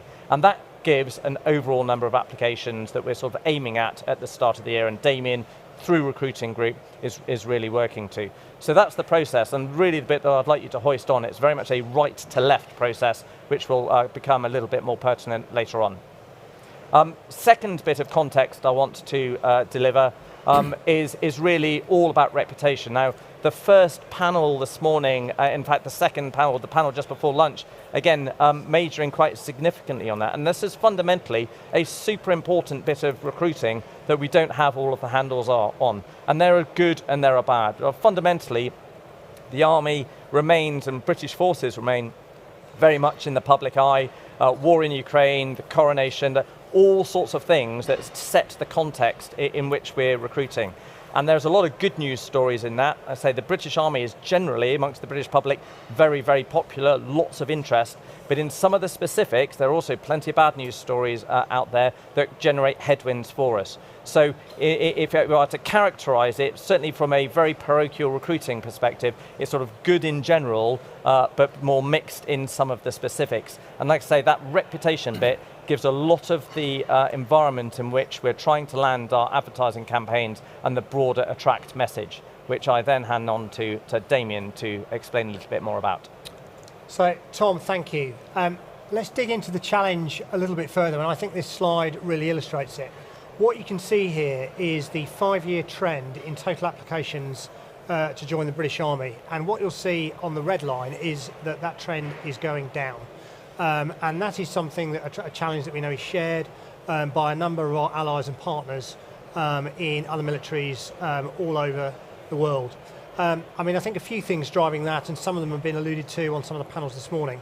First is, particularly post-COVID, we have an unprecedentedly tight labour market in the UK, real challenges in the economy. It's a very competitive market out there, and I think there is a question about whether the Army offer is sufficiently competitive, and that's perhaps something we can come back to in the discussion. Secondly, there's a real challenge around what we call and what US Army colleagues call propensity to serve. What we're seeing is a declining appetite and interest amongst 16 to 24-year-olds in the idea of a career in the armed service. And that is a really challenging tide to push against, and it's something that a lot of our marketing and attract effort is geared up to, as I'll say a bit more about in a moment. And thirdly, population demographics are against us. Over the next 5 years, we will see a 10% decline in 17 to 30-year-olds within the UK population. And that, of course, is exactly the part of the population that we need to engage with to explore a military career. So some real fundamental societal challenges have created a bit of what I call a perfect storm of a recruiting challenge around military service. So what are we doing to address that? First thing I'd like to talk about is what we're doing in the attract and the marketing space. And I think we've shared with you some of the assets from the new You Belong Here campaign already earlier on in the session. But let me give you a bit of a backdrop to that. When we think about attract and we think about marketing and how we engage our young people, we do it in a very data-driven way. So let me give you some metrics. To give you the context, we've got about 5.6 million eligible young people between the ages of 17 to 30 in the UK right now. That's the size of the population we are targeting for a potential career in the British Army. Of those, about 500,000 say that they are positively inclined to join the Army. But the really interesting number is what we call the persuadables. There's 2 million people out there, 2 million young people who say they are interested in a career in the Army, but they don't really understand it, they don't know much about it. And it's really focusing on those persuadables that has been at the heart of the Belonging campaign over the last few years, and this year is no exception to that. Just to bring to life a bit some of the specifics of this year and the You Belong Here campaign. So the first of those, and we've heard some of this on some of the panels earlier today, is what we call the values gap. 88% of young people say that they want to work for an employer who they feel shares their values, but only 48% of young people say that they see the Army as an organisation that reflects the values that they recognise. But when you dig into the skin of that, you actually find there's a lot more in common between the young people of today and what the Army has to offer, whether it's around teamwork, leadership, the idea of service, purpose, all of those things, very strong values that underpin the Army, things that really motivate young people. So we're pushing very hard on that as a key message in the campaign. Secondly, another statistic I'd like you to hold in your minds. 1 in 1,000. 1 in 1,000 is the chance that you have on a social media feed of having a 17-year-old actually look at your content. Doesn't matter whether it's 5 seconds, 10 seconds or 30 seconds. So you've got to deliver something in a marketing and advertising space to this audience that grabs them immediately. Hence you'll see, and you can see it in some of the graphics on the screen, we've gone for a very direct 2-camera, fourth wall removed, video game style approach to how we've done the campaign this year. And we're really hopeful that that will grab the attention of the young people that we're trying to engage with. And then last one, we need to be where our young people are. And that means taking some risks. So one of the things that we've done this year against a bit of a challenge and against the tide a bit in UK government is we've opened a TikTok channel focusing on Army recruitment. And that has been hard yards to get to the place where we can get people cohered around that. But we do think that's going to make a big difference. Campaign's been live now for a couple of weeks, so really early days. But what I would say is that we are seeing a 30% uplift in applications to the British Army since the campaign went live 2 weeks ago. So cautiously optimistic that You Belong Here is a message that is resonating with the people that we're trying to reach out there.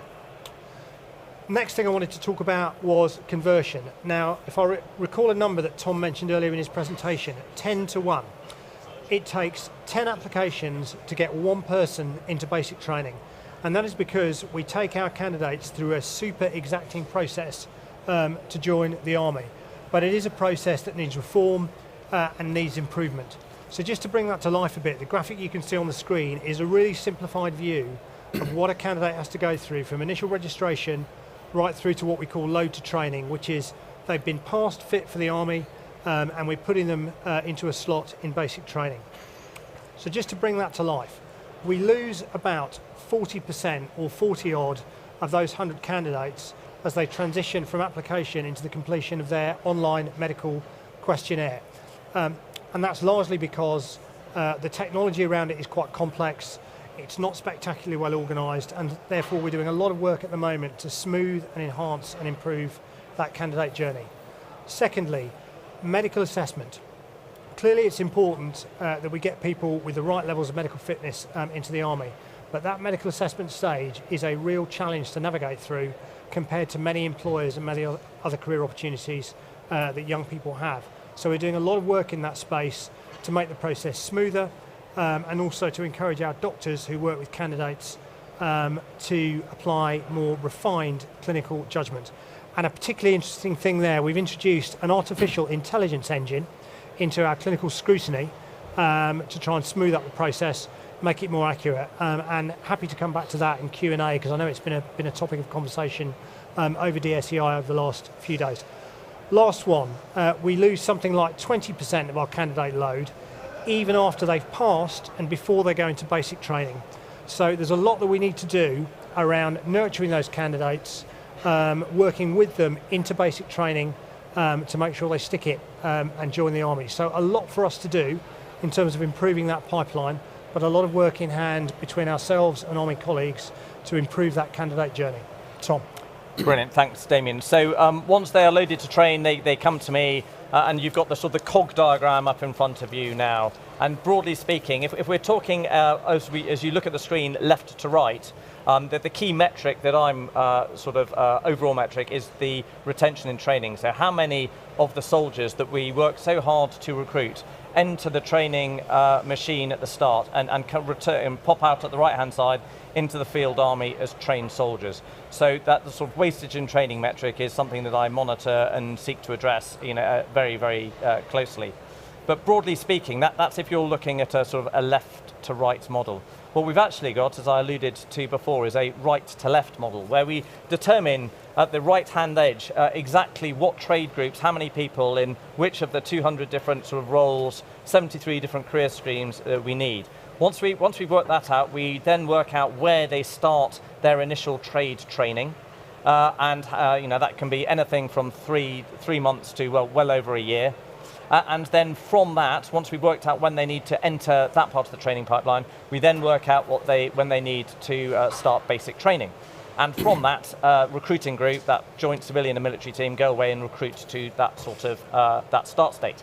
Of course, what that does mean is that you've got recruits for certain career groups have to wait a little while before they start training, in sometimes a number of months. So a lot of the work that we've got going, when we refer to that sort of 20% that actually pass, don't start, that's because life happens. They find other jobs, they get a boyfriend or a girlfriend, whatever it is. And so a lot of the work is sort of how to incrementally make the system that we've got better. But the big changes really start coming when we seek to make that process more left to right, i.e. start looking at recruiting from the candidate's perspective rather than purely those are the needs of the Army. And again, something I'm sure that we can enter into discussion on.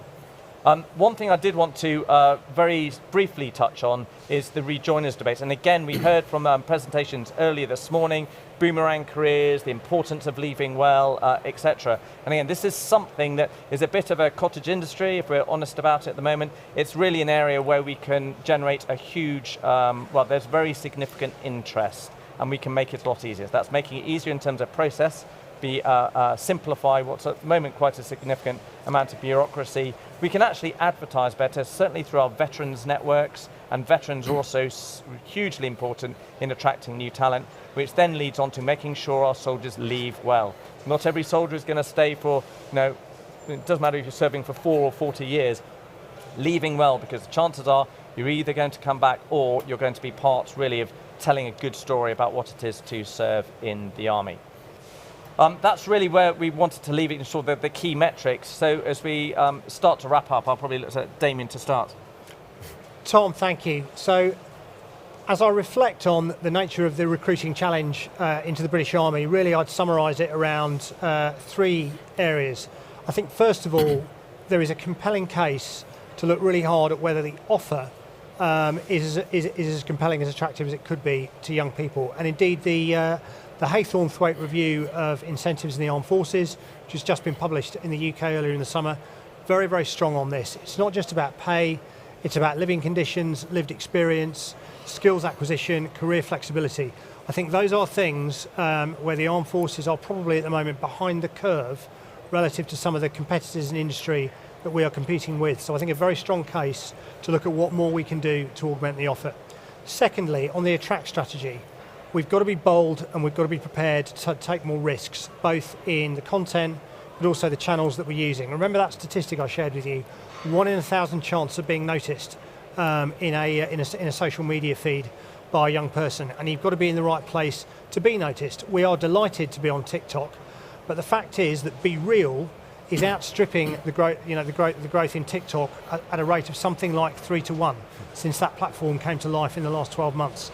So next year the fight will be, can we get on to Be Real, and what's the right way for us to be authentic on platforms like that? And last but not least, conversion. In an effort to be the best, which is commendable, I think we have probably inadvertently built a system that is designed to filter candidates out rather than welcoming candidates in. And that's every aspect, from the culture of how we engage with the candidate through to the way that we assess them. And I think there's more that we can do in that area to create a more inclusive, candidate-centric recruiting journey. Tom. Great. So when it comes to train and retain, what we're really talking about here is that left to righting the process, recruiting very much more from a candidate's perspective as well as that of the Army. We've still got our needs that need to be met, but how we can make it a better journey for the candidate, and making sure that our people leave well and are then able to come back to us far more simply. The last thing I'd like to leave you on with is absolutely the team approach. We partner through our recruiting group partnership with Capita, and everything that we do through recruiting is aimed at that or done through that partnership. But also, the work already up and running, how we partner better across the services, across defence, certainly working very closely with my Royal Navy and Royal Air Force colleagues.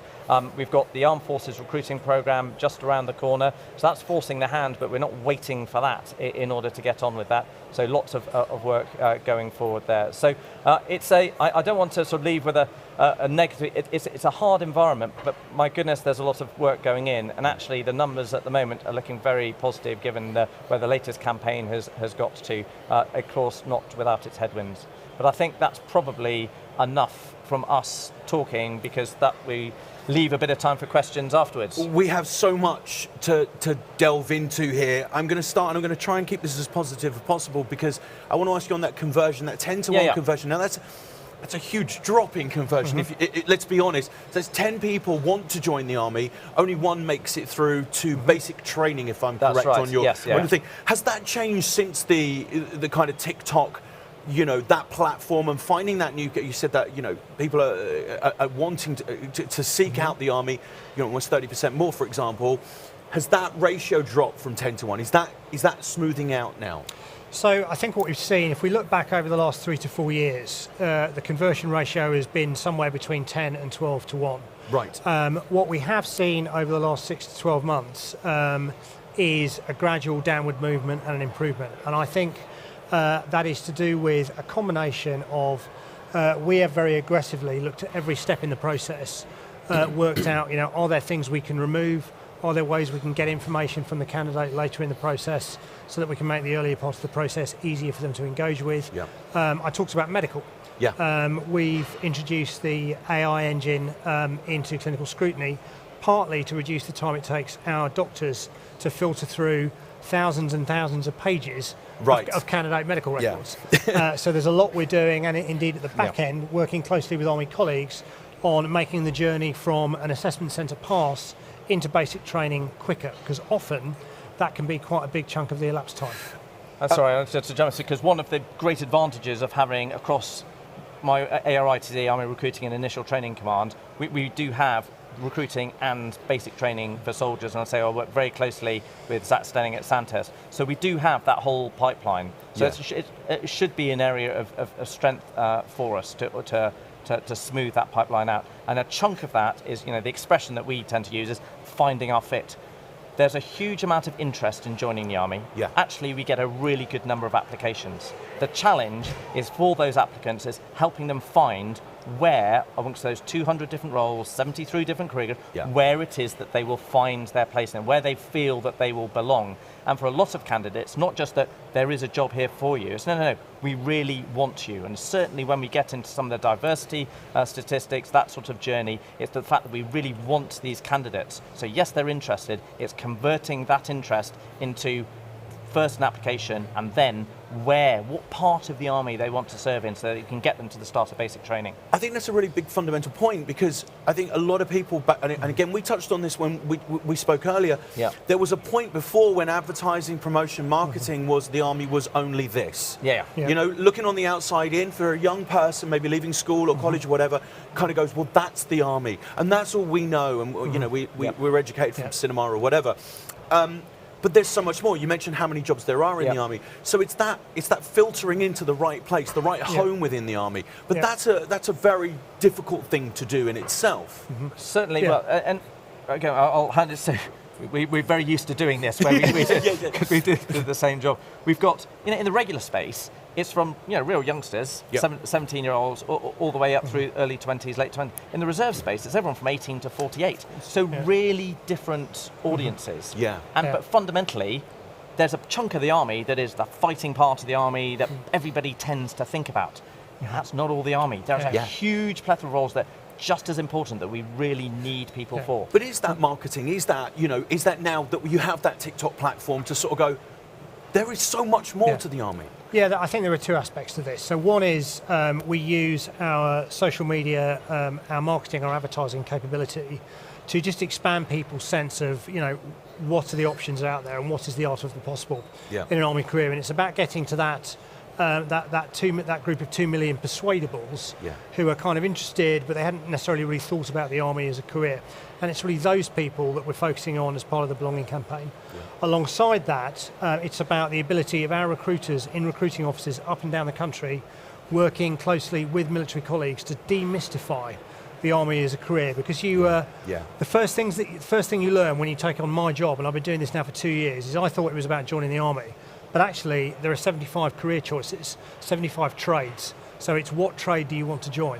Now, trying to have that conversation with a 17, 18-year-old with lots of options, you've got to try and demystify it and make it simpler for them. And that's the work of our skilled recruiters supported by military colleagues. We've got so many questions. I'm going to try and get through as many as we can. Sure. Is there a buddy? This is from Captain Draculak. From the Austrian Armed Forces. Yes. I'm hoping it's his real name.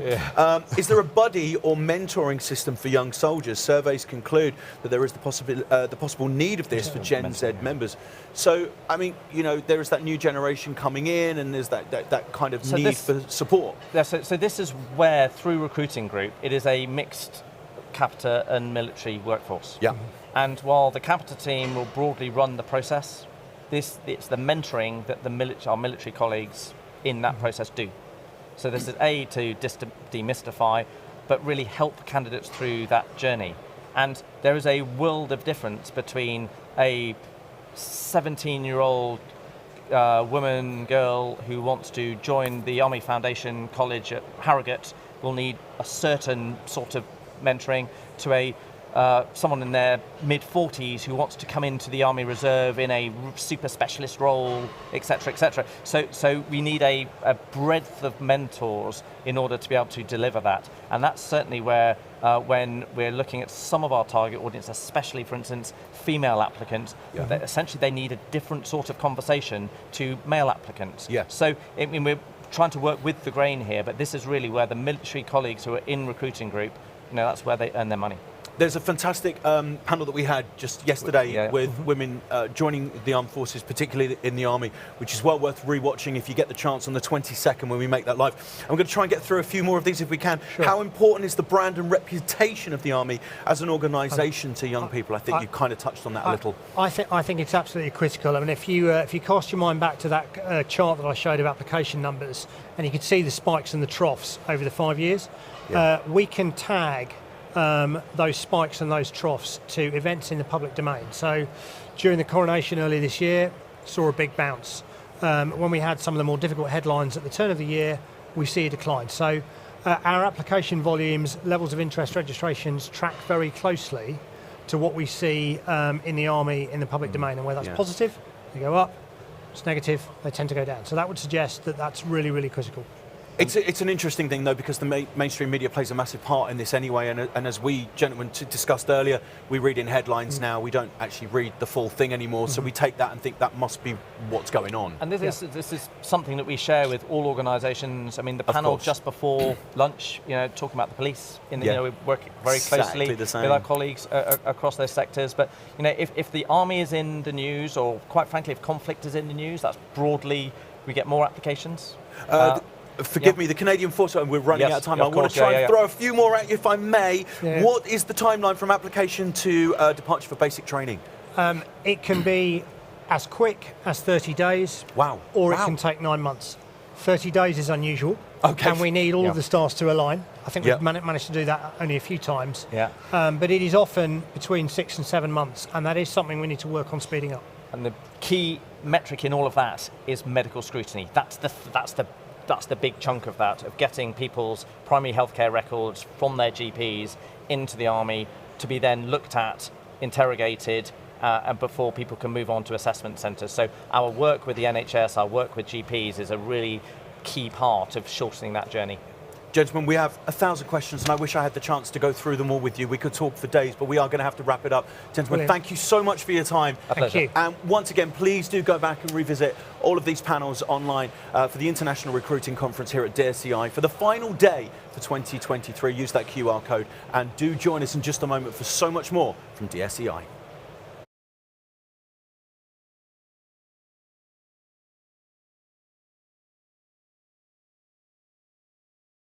Oh, we do have another one. Oh, fantastic. We are going to go live now over to America. We have Major General Johnny K. Davis, the Commanding General of the United States Army and Recruiting. Let's see if we can join him now, sir.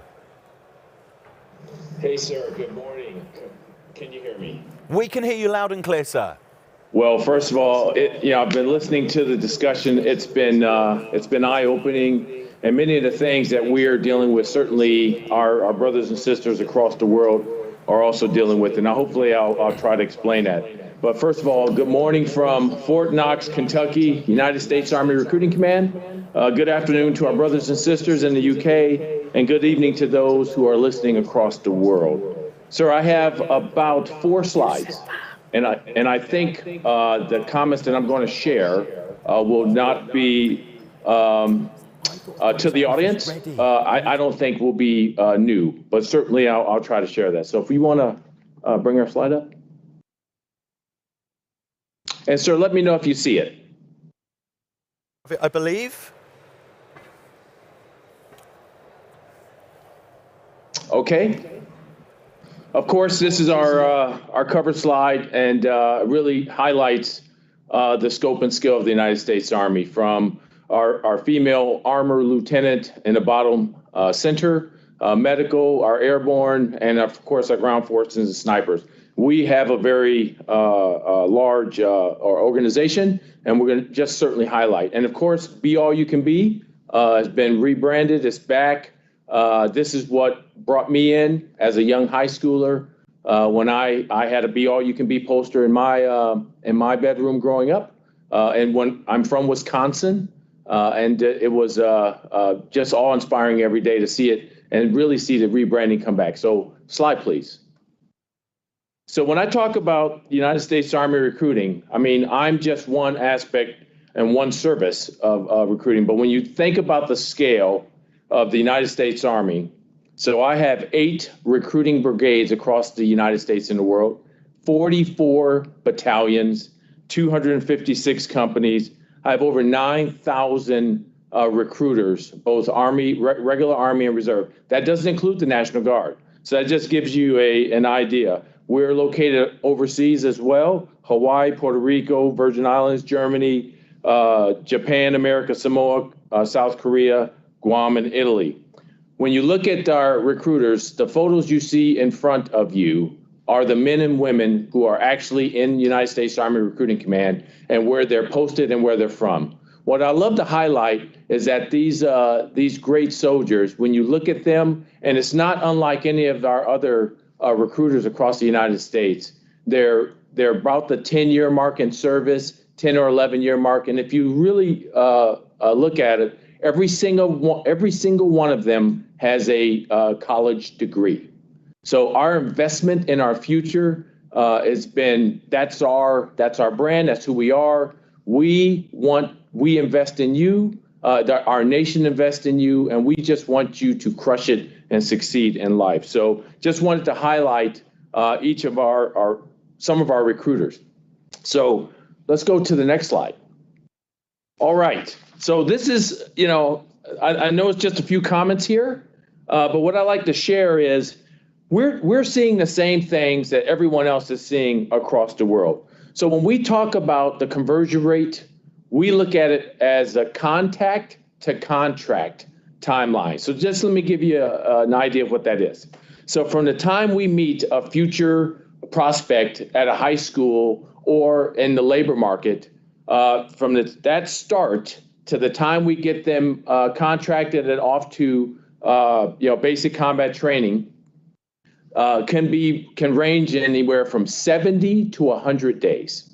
And why is that? Well, there's some thorough medical screening, but I can go into details about that. It's the same things our brothers and sisters are witnessing in the UK, especially when you look at conversion rate. We see it about the same way. But when you think about the scale of what we bring in, and then when we fall short of that, it really impacts the larger Army. So, last year we fell short about 15,000. We're doing a lot better this year, but yet we still have a ways to go. We're doing about probably 20% more than we brought in last year, and we're still another 2 weeks in our fiscal year.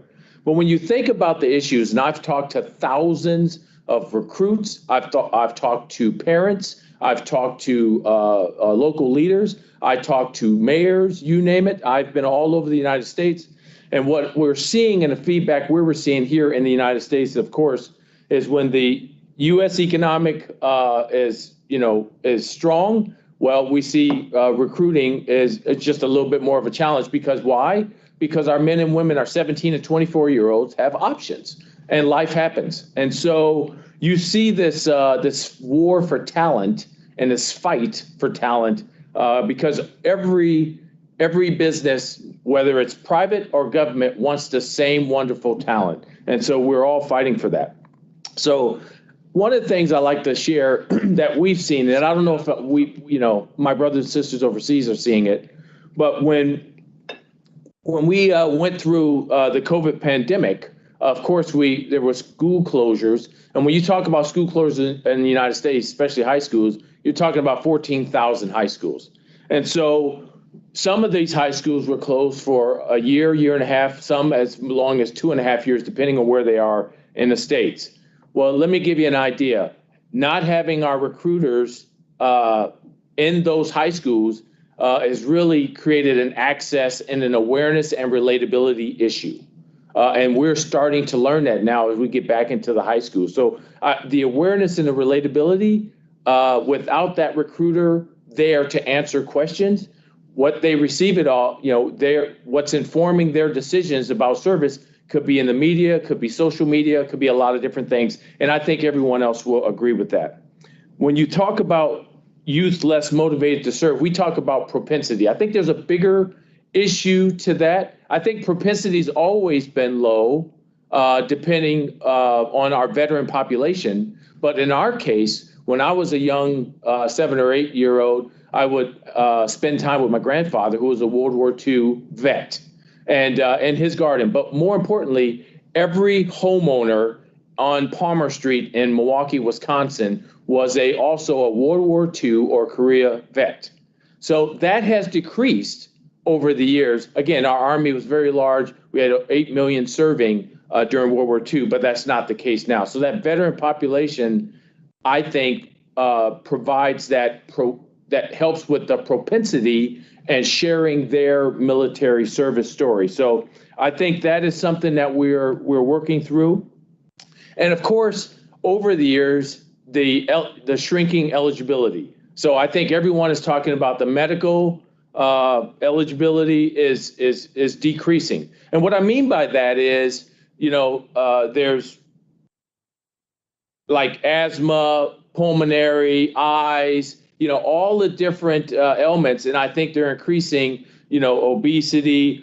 So the physical and physical portion of it is that population is decreasing. And so, but everyone wants that eligible population to work for them. So again, we're fighting in this war for talent. So medical screening is much more thorough today. Our system is called MHS Genesis, which essentially is a system to look at all your medical records. Let's compare it to data mining, both medical history and prescription history. And 3 years ago, this was not the case. So now there's a much more thorough medical history review, and that is impacting an additional 25 to 30% of our applicants. Of course, test scores, we've seen a decrease. So that's really affecting the armed forces testing. So when you have a lower score, then you have a larger audience that may not be qualified. But I'll tell you how we're addressing that. And then, of course, moral, legal, life happens. And we see that just as everyone else sees it as well. But again, thorough medical screening, again, fewer are eligible. We're seeing a lower test scores, but we're going to address that. But these are the main areas. And what we're trying to really do is decrease the contact to contract timeline. Because another thing that keeps me up at night is if it takes 80 or 90 days for a young 18-year-old to decide and have the patience to join the United States military, well, life may happen again. And they may say, you know what, I'm just going to go work in another company, or I'm just going to head off to college. I just don't have the time to wait 6 months to join the military. I want to join now, and that's what we're working through to decrease that contact to contract timeline. And then the next slide, and I think I just have this is the last slide, and I'll certainly open it up to questions. So we've put together a lot of initiatives across the Army just within the last year. This one? Go ahead. Sorry, sir. Okay. Just the tech team.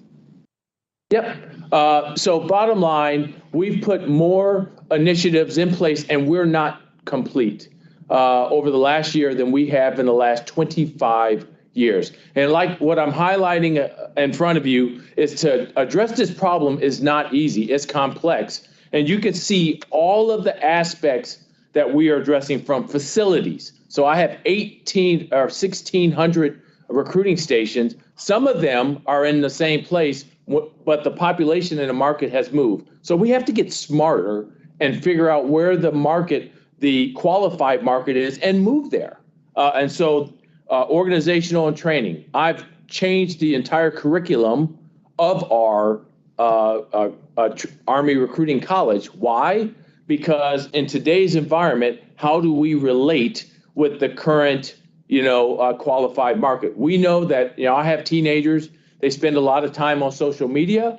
So, cold calling or using the telephone, which was the same use for me 40 years ago or 35 years ago, I think we need to mature. And that's what we're looking at. Artificial intelligence, this is, one area that we're really focused on. And again, everything I'm talked about is only within the last year, and I've been in command about a year.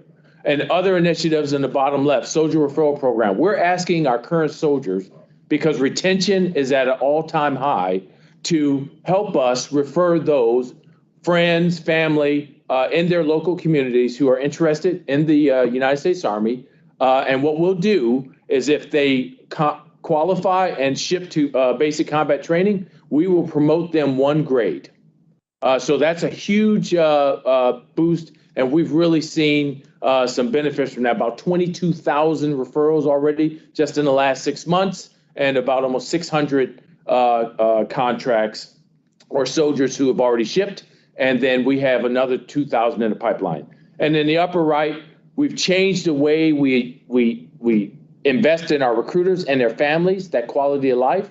So if I'm a recruiter and I'm a soldier and I want to be a recruiter, I'm from Wisconsin. So it'd be great. Maybe I can return home to my neighborhood I'm so very familiar with.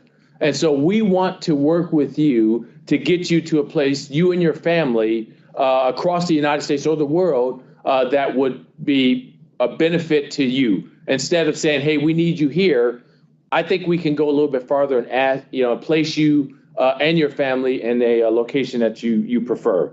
And then, as you can see, we're trying to address the medical processing as much as we can. We've actually, just in the last quarter, put over 100 medical provide doctors and med techs in our medical processing centers across the United States. There's 65 of them, in order to increase our conversion so we can get more soldiers' files reviewed, and so we can get them off to training.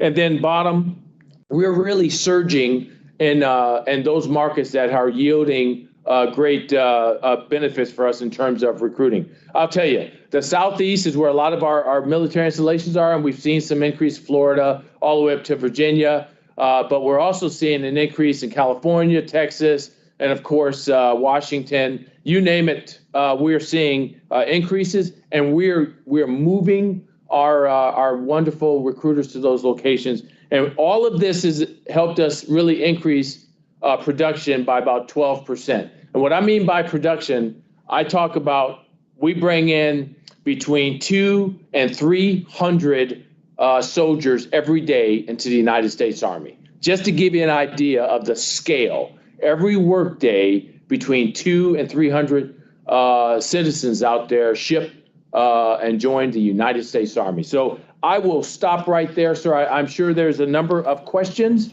but I'll tell you, this has been after 1 year in command, I love it. Love each and every day. It's a challenging environment, but these investing in these men and women is just so wonderful, because you know what? They are our future, and they will lead us. And that's what's more important. So I'll stop right there. Again, thanks for the time.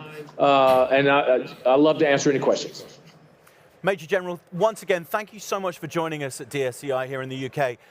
First point, you have the most incredible backdrop that we have had over the last few days. So I thank you, sir, for that. But let me draw on a more serious question. Thank you. You talk about that in-depth medical screenings that you go through, that process, which is incredible. But how does that fare? Because obviously the medical screening, the technology that we have now for those medical screenings is so much more advanced than it was 10, even 5, 10, 15, 20 years ago. Would people have made it through to the US Army or armies around the world easier, potentially, to get through than they are now? Yeah, I think there's some truth to that. I think in the past, before we, and first of all, we do need this thorough medical screening, because it's allowed us to really buy down risk in terms of what we don't want to do is bring someone on and know that they are more apt for an injury. So we don't want to hurt anybody. And so that's why we're really investing in this thorough screening. But to answer your question, I think if it was 3 years ago, we would have a higher number make it through the medical screening. But when you look at it now, we not only look at your medical background, we look at your prescription history. So let's give you an idea. If there's an albuterol, which is an inhaler, well, if there's nothing in your medical files that says you have, let's say, possible asthma, it could be a number of different, pulmonary ailments. And so now what we're trying to do is ask a few more questions. Okay, you had this. Was it because of allergies, or was it because of childhood asthma or something along those lines? So the thoroughness is really in terms of when you think about applicants, has increased a more thorough review by about 200%. Incredible, because we've had a lot of panels today about recruiting in the defense industry, and we're talking about people in the future using AI. Now, for example, if you're getting, so many hundreds and thousands of applicants on a daily basis across the US, if you're using AI, there is an element of, would those little details get missed? That young person that may not have asthma but may use it for other things, as you just mentioned there, sir, that could get missed if an AI tech is doing that process for you. Yes, and sir, let me tell you, this is one area I think, in terms of efficiency, this is can help us do not only a thorough review, because right now, sir, how we're reviewing medical file, even though it's thorough, it's still 100 pages of medical review by our chief medical officers at each of these stations. And when you have 300 people in a queue, we're not very efficient, even though our medical screening is more efficient. So what we're saying is, how can you decrease that? And that's where we think artificial intelligence, and we use our medical community to help us with the algorithm and what we need to look for. so that we don't have any really false positives. But bottom line, how can we do this much better? Because in the end, we want that desire of that male or female to join our service. We don't want that to wane because they're waiting 3 months to enter the service. How do you deal with that? You mentioned earlier 80 to 90 days to get the recruit, I guess, kind of signed up and ready for basic training. Is that right? 80 to 90 days. That's correct. And as you said, you know, life gets in the way. We're all aware of it. How do you keep that interest, that excitement, and that positivity for those 80 to 90 days? Or can that time scale be reduced? Yeah, so first of all, I want the time scale to reduce. But what we created a program is called Future Soldier Management. And that includes not only keeping that motivation of that young recruit, because they may not ship for, let's say, Special Forces training or aviation training for 3 or 4 months. So what we've done is created a program where they link up at their recruiting station and they do, let's say, physical fitness, or they link up and update the parents. Our recruiters will visit the home and update the parents of the status of their son or daughter. And all of this, sir, is you can't raise your right hand and then off and assume that they will ship to training 6 months from now. You have to be involved with the recruit and the family and the influencers to keep that motivation level high. Forgive me for moving around a little bit with the questions, but there are so many coming in for you, sir. This is Lieutenant Solosi. He says, what measures are you implementing to get active soldiers that are on board with the changes in the recruiting system, as in to avoid them looking down on those new recruits? And I think that's something that all armies will have to deal with, but how would you deal with that, sir? Yeah, sir, and that's one area that we're working on.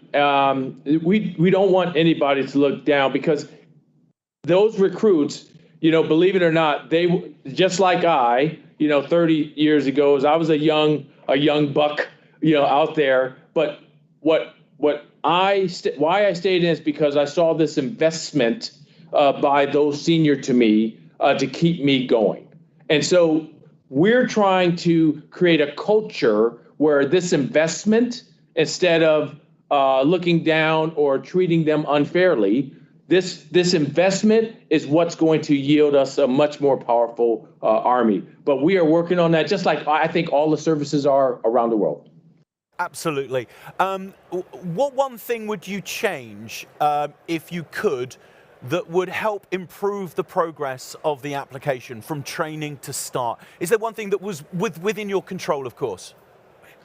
Well, I think the processing, if I can do one thing, sir, I would address the process. When I talk about the processing, it's all of those things. When I walk into a recruiting station, it's not only the application, it's not only the background checks. Then I fill out the 8-page medical questionnaire, the 2807. Sir, that is something I think we need to address. And that's what we're working on. Next week, I will travel to the Joint Recruiters Conference with all my other service brother and sister commanding generals, the Marines, the Navy, and we're going to talk about this. And we're discussing where can we get better, sir. The processing and our medical screening, that area we need to address. This question has come up for us here in the UK over the last 4 days. Our next generation that come into our armed services, they are the young children. They are the 16 to 18-year-olds, for example. We're taking those children, we're nurturing those as young adults. How are you performing regarding the recruiting of Gen Z?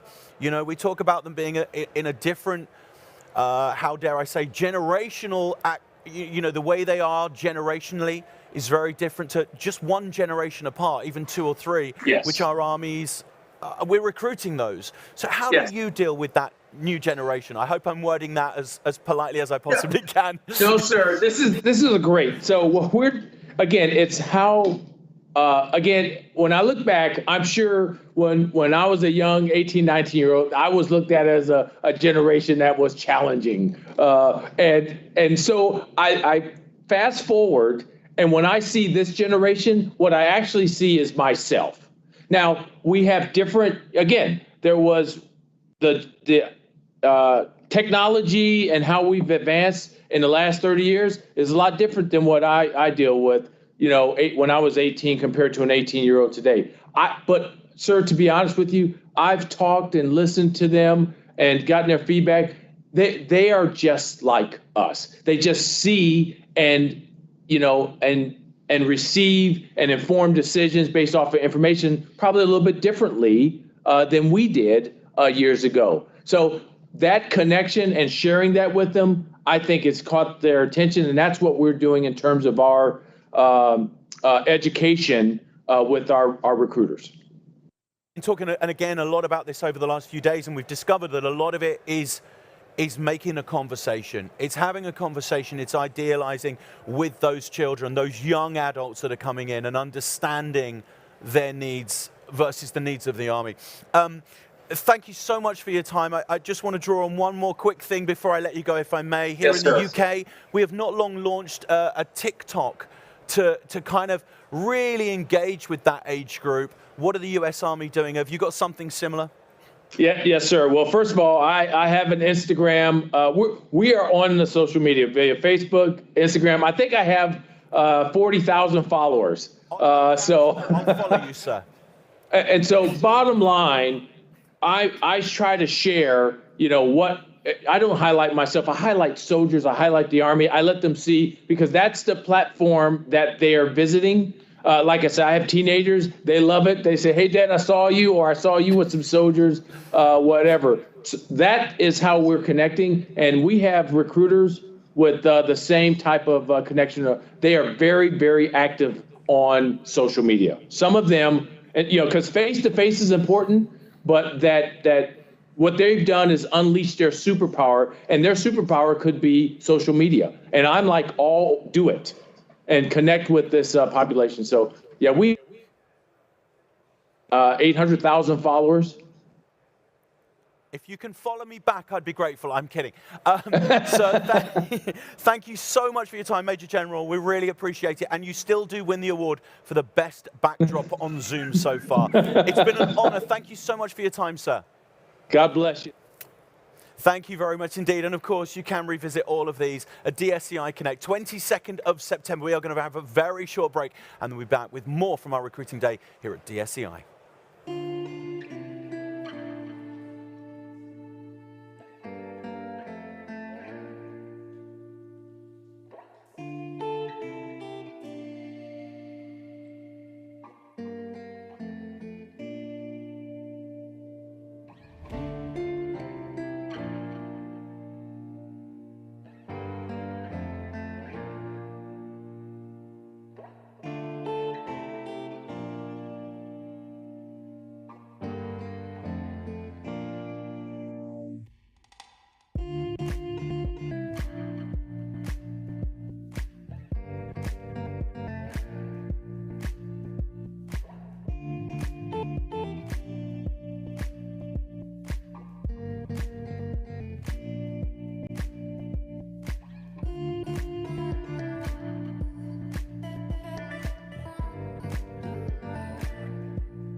to mislead. This is all you need. Be your everything, and I'll be your everything. Still too soon to feel. Please just say it's real. More than just a thrill. Not just in it for the thrill. I'm in it for the love. Cause love it needs to touch it. Your breath sit on my body. Babe, let me tell you something. I'm in it for the love. Cause love it needs to touch it. Your breath sit on my body. Babe, let me tell you something. I'm in it for the love. I'm in it for the love. I'm in it for the love. I'm in it for the love.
Hello and welcome back to our final panel of the day. We are so grateful for you to be spending your day with us here at DSEI Day 4 and the finale, of course. And remember, every one of these panels, these conversations over the last 4 days will be available at DSEI Connect. If you'd like to join the hub, all we need you to do is come and get registered, and then you can go revisit the hub whenever you want to, and you can see all of those interesting panels. And there's been some fascinating conversations over the last few days on demand. Now, it is time to discuss national perspectives on the recruiting challenge, and it is a challenge. Joining me, Brigadier General Peter van Tuin.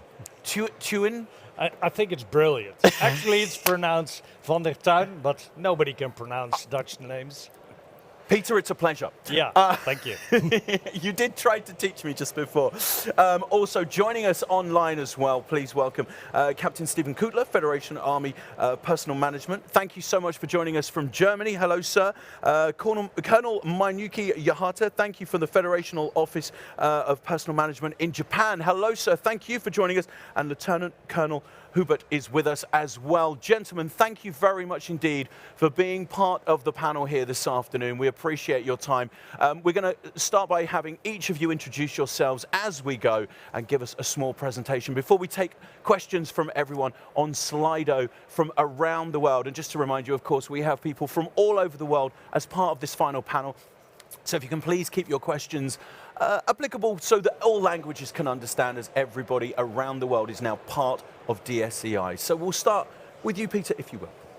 Thank you very much. Well, and thank you for inviting me to share the Dutch perspective on recruiting. My name is Peter van der Tuin, and I'm the HR Director of the Royal Netherlands Army. And against that background, recruiting is on my daily agenda for each and every week, I think. First of all, before we take a dive into recruiting, then the recruiting challenge of the Netherlands Armed Forces, I would like to stress that I do not consider us facing just a recruitment challenge, but a manning challenge instead. In a second, I will address the characteristics of the Dutch labour market. By jumping to conclusions, the challenge is of such a magnitude that, in my opinion, all solutions need to be addressed in order to be successful.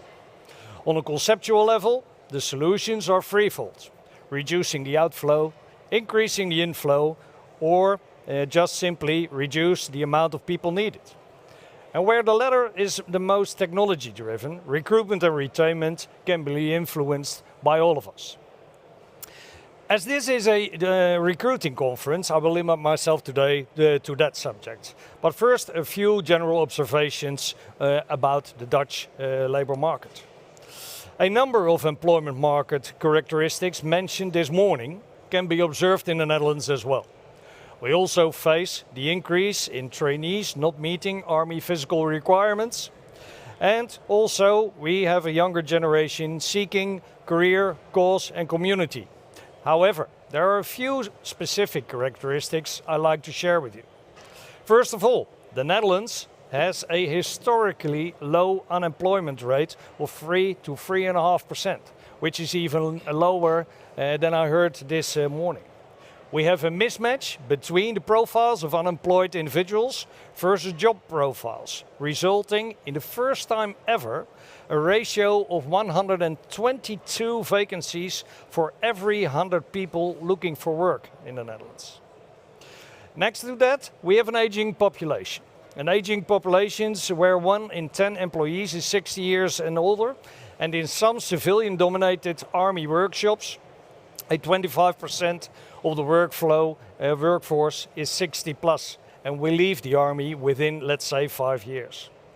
Then we have a labour force consisting of almost half part-time workers, the highest proportion in Europe. And we have a labour force familiar with job hopping, where every 1 in 5 employees change jobs every year. It is in this tight and competitive labour market where the Netherlands Armed Forces increased their recruitment demand to almost double the annual figures compared to last year, resulting in a requirement of close to 7,000 people for all the armed forces. All in all, I think it's a good point to have a little bit of a look into how we are trying to solve this.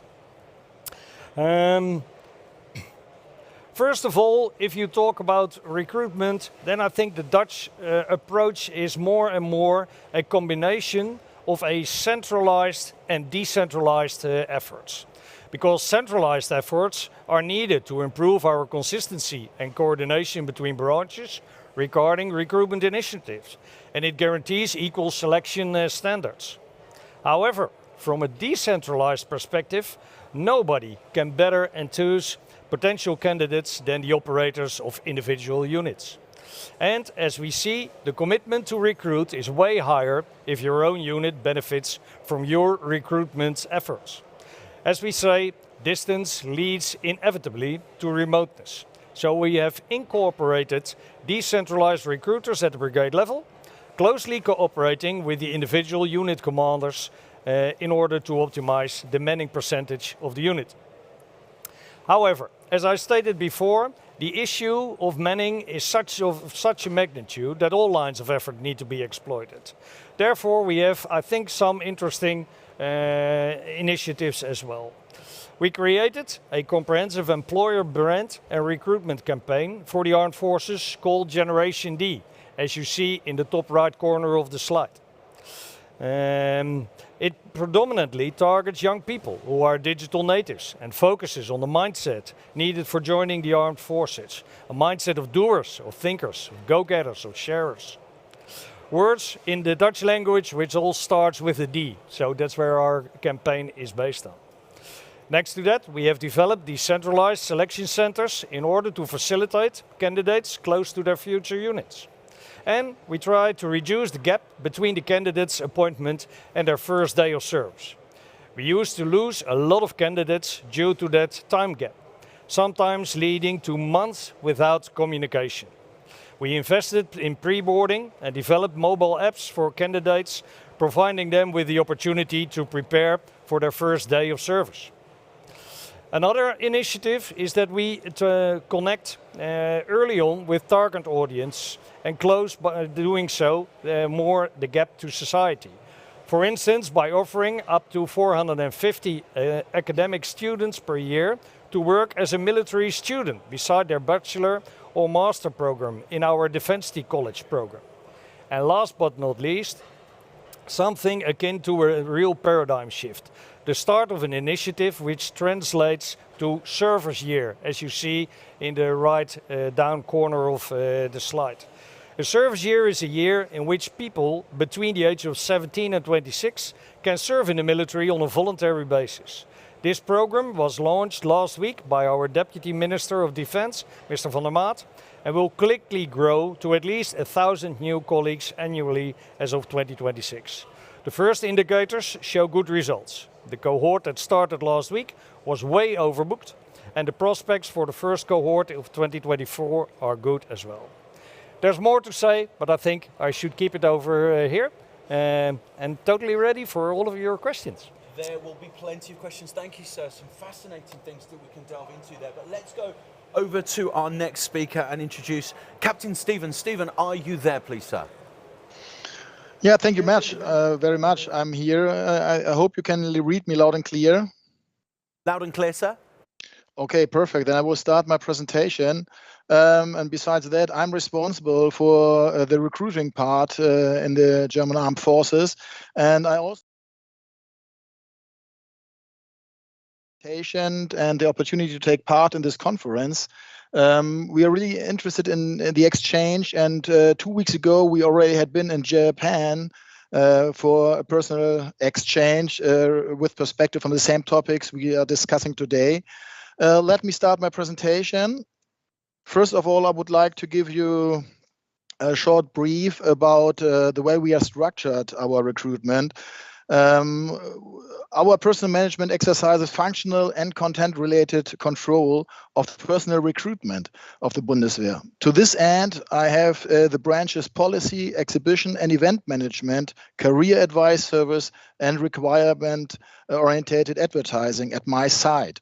With their help, I analyze the parameters, specify the functional and operational orientation, and control the implementation by subordinate levels. 8 Bundeswehr career centers round about 100 career information officers, and around about 500 career advisors throughout Germany. And to say, maybe like the Dutch, the results in a single command, which is, however, implemented throughout Germany in a decentralized manner.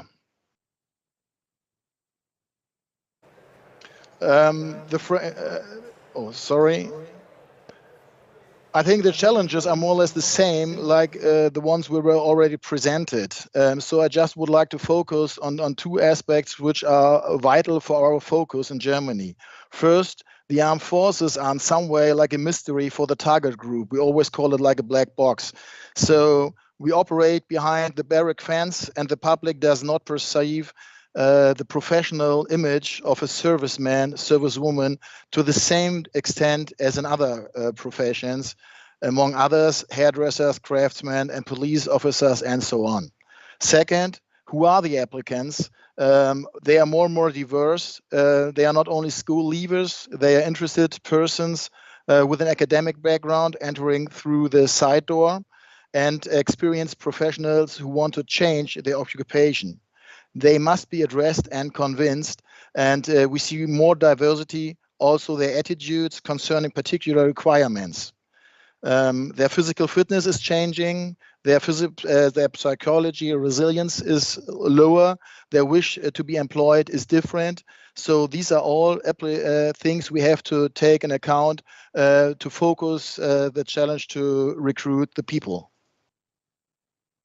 Next, how do we react on this situation? We have the action plans. This year we faced technical guidelines. Over the past 3 years, we recognize we have succeeded in gradually increasing the number of assignments, and we have nearly reached the level of 2019. At the same time, however, the number of applicants has steadily decreased in recent years. So that is why this year we adopted technical guidelines, which are primarily in the spirit of the motto, non-stop personal acquisition. This includes, first, more proactive personal recruitment and a new marketing-oriented mindset. We are set to establish by hiring marketing professionals for training purposes. We made the collection of addresses one of our primary goals in order to intensify follow-up measures. Our consultants are not to wait for possible applicants to contact them, but to approach them proactively. To this end, they are also to significantly expand their cooperation with the employment agency and the Chamber of Industry and Commerce. Second, our target group attaches special importance to career orientation. Generation Z states that it is choosing a career primarily through work experience, such as internships.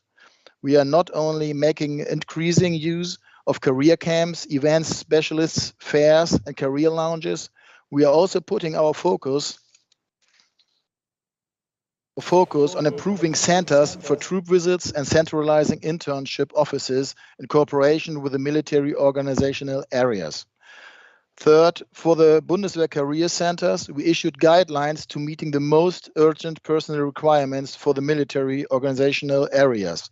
That is to say, the jobs most relevant for maintaining the operational capability and also most difficult to fill on the job market.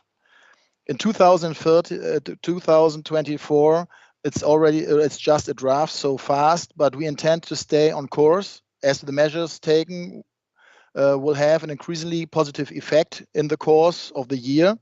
There are two additions. First, we will optimize follow-up measures. There are still too many contacts lost after first try of winning them over. Second, and we intend to establish a comprehensive referral marketing.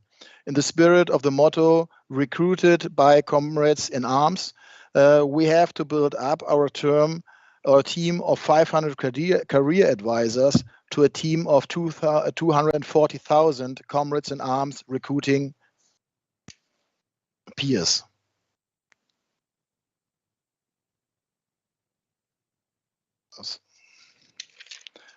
So now I just want to give you a look how we also changing our internal processes. With our process restructuring, we aim at being simpler and quicker at the beginning, more comprehensive during the mid stages, and more flexible in the final stages. With respect to personal acquisition, I have to add that we intend to divide the career advice service into acquisition and career advice, which will also be reflected in the corresponding personal selection and training, so far hunter and farmer. Second, we are currently adapting the career advice sessions. Prior to such a session, we sent a video providing information on the Bundeswehr as an employer and the diverse options it offers, together with a career plan that can be filled in to interested possible applicants. This done, we are able to conduct such a session in a more focused manner and in shorter period of time so that the people, our teams can be take part in more events for acquisition. Third, we cluster the jobs and the military organized areas, combat, engineering, medical, service, logistic, etc.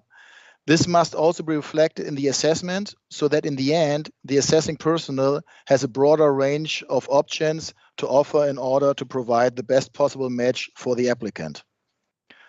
We reinvented our controlling and are now able to take a closer look at each step of the process, trace possible issues of individual Bundeswehr career centers, and identify any need for adjustments. Next, the Navy already has a center for troop visits, and we were able to convince the Army to do the same. So at October, we have two center for troop visits, and we think this will have a big impact for the young generation to find out their job and to test the armed forces. And finally, furthermore, we created an opportunity to directly enter into assessment without getting any career advice.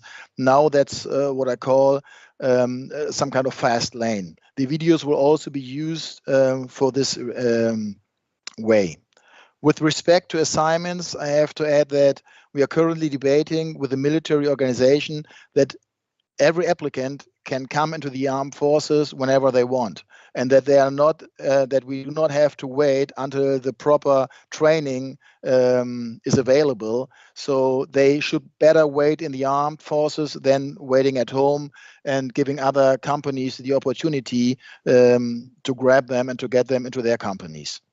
So finally, and then my last slide is that I would just want to show the way I check my career centers in an overview. It's that we can say the interests are getting higher in Germany. We are successful in getting more interests, and the different process and the steps of the acquisition process. It's not done so far. We still have to face a lot of challenges, but nevertheless, in some way, we see some positive developments. This would end my presentation, and I would give back to you to the studio. Thanks. Thank you very much indeed, sir. Let's move on to our next speaker, if we will. Thank you, Captain. To Colonel Mayuki. Colonel, thank you so much for joining us.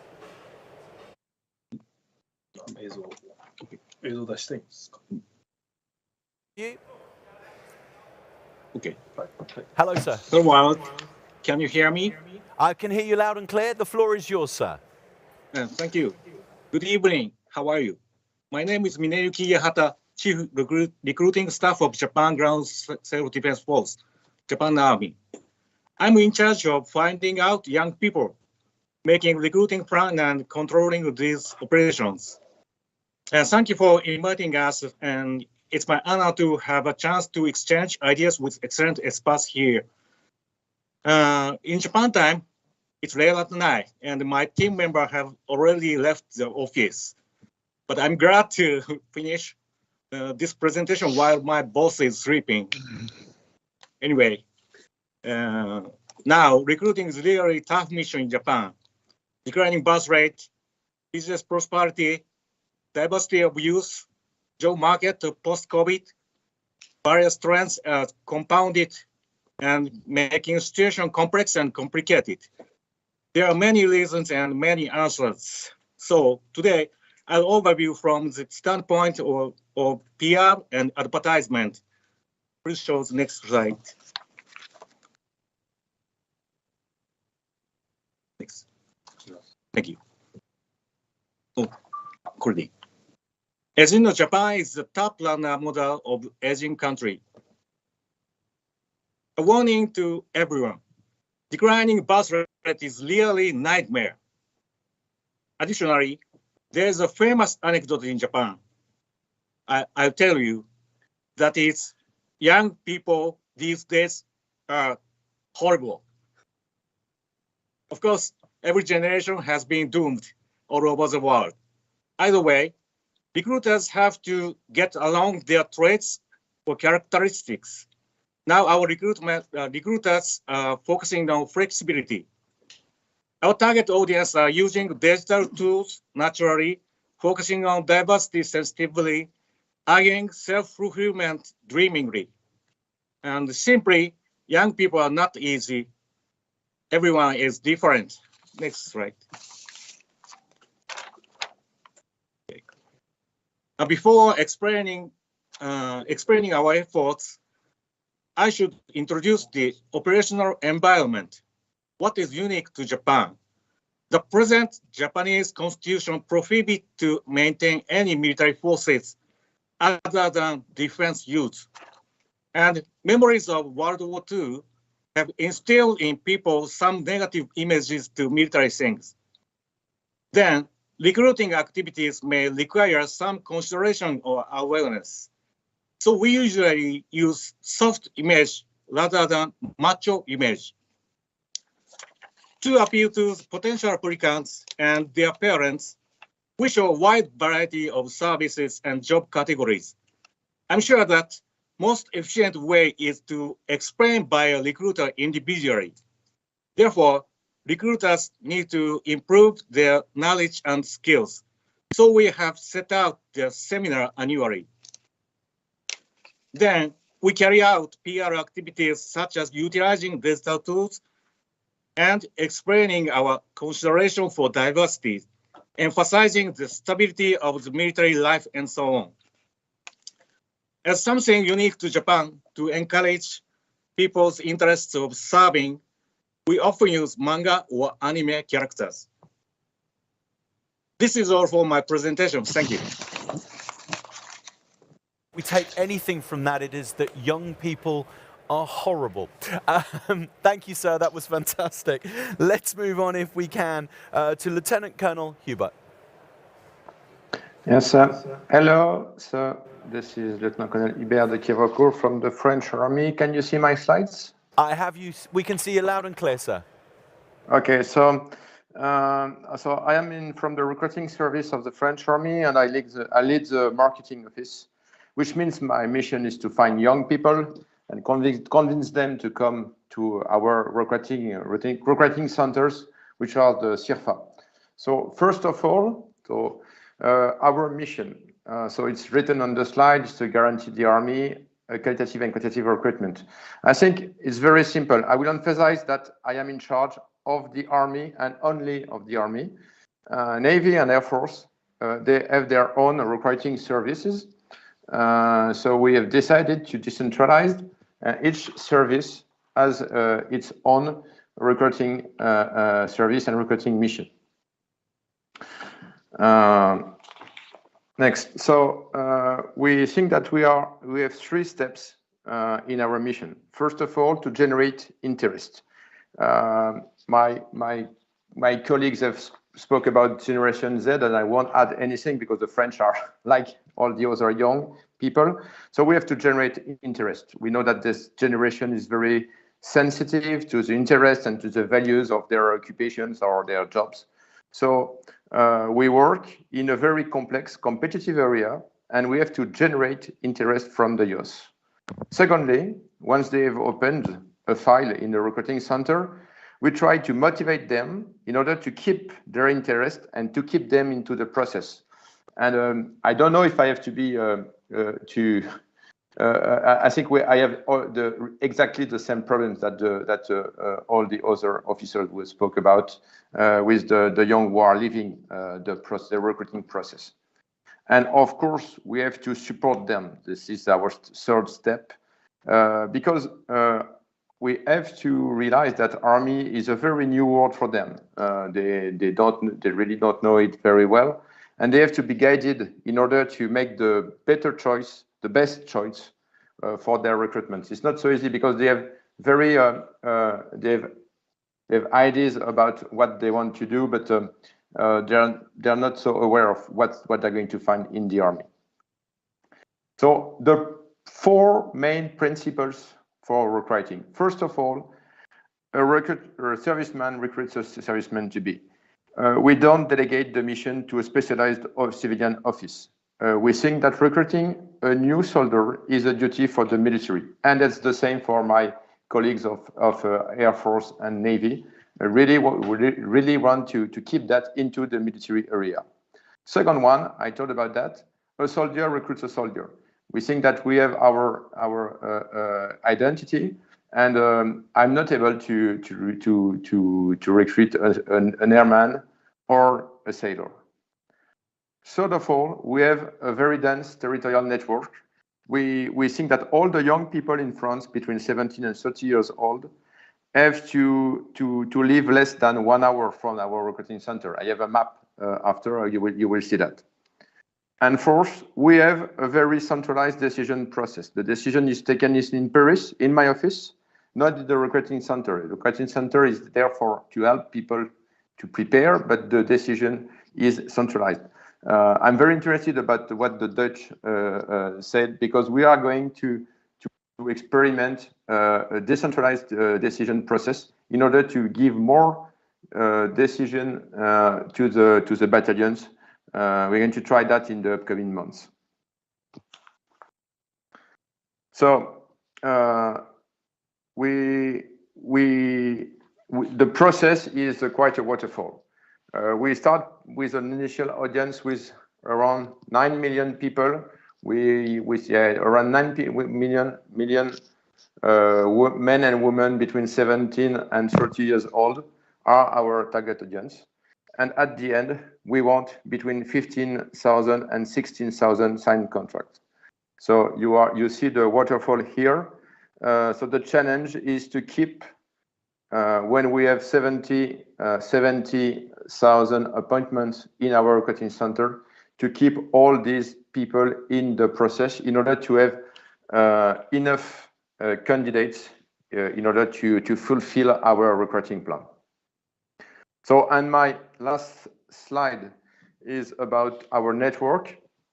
You see here the map of the recruiting. You will see that there are different colors because we have quite of a recruiting regiment in charge of each battalion, in charge of each part colored here. So the 5, you see the 5 recruiting battalions, and they are in charge of all the 105 recruiting centers.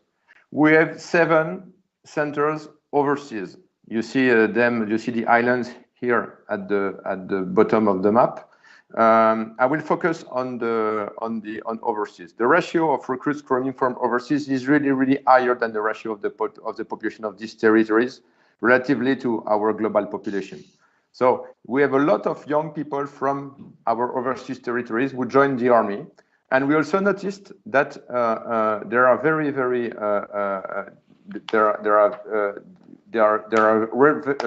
a lot of them who are joining the army, and they quit very less than the recruits coming from the metropolitan soil. So it's very interesting for us to have these French territories all over the world in order to fulfill our recruiting plans. So this concludes, and I'm ready to answer your question. Lieutenant, thank you so much indeed. Lieutenant Colonel Huber, I wonder if we can start with you, sir. We just saw a slide there that said something like, was it around 19 million dropped to 15,000 actual recruits? Was that correct, what I saw there? Yeah, we start by 9 million young men and women between 17 and 30 years old. Yeah. And we try to have 70,000 of them who have appointments in our recruiting centers. Then half of them are opening a recruiting file and are starting really the process of recruiting.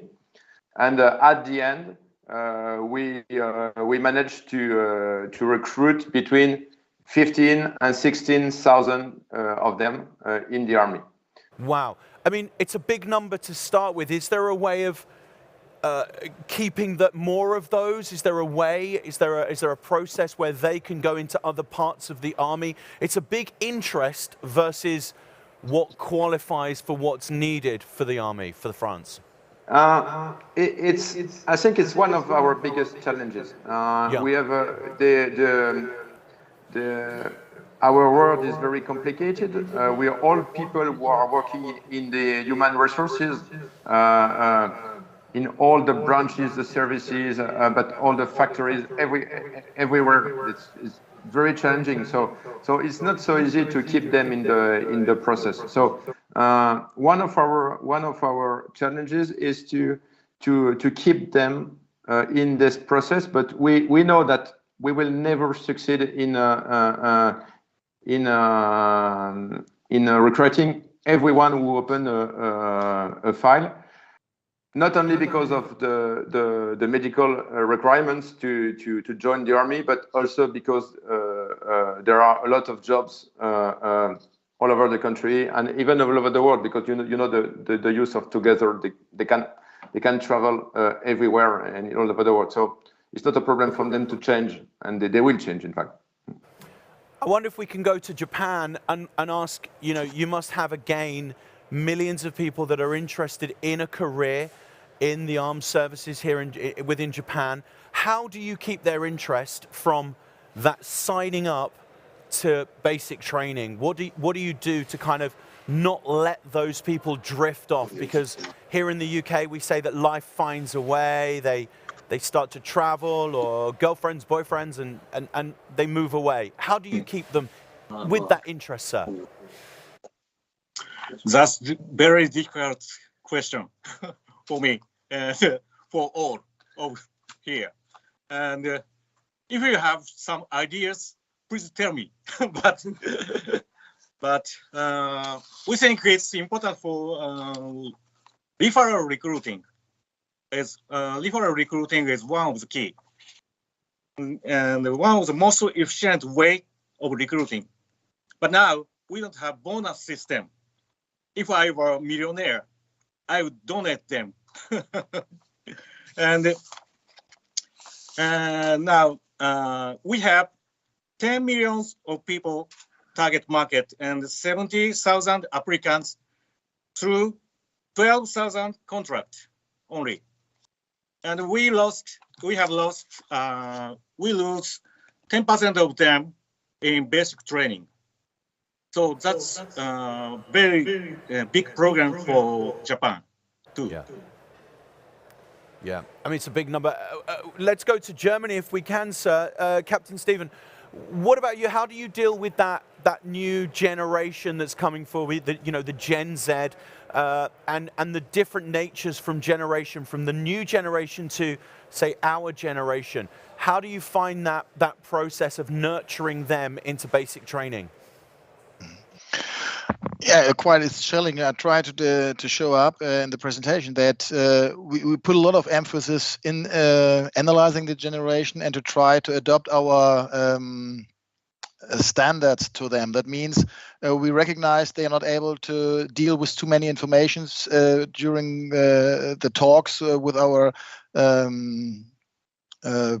career people. So we have to make sure that that's why we made the videos. And But the most challenging aspect for us is, because I think it's different to the other countries, that we find out that the Army, the Navy, they have to adopt their programs, their training purposes, because the quitting rate currently is about 25%. So what we recognize is that the expectations of the young generation and the opportunities they are not willing to accept maybe the same physical stress like older generations, and so they quit earlier because they are not willing to take all the efforts.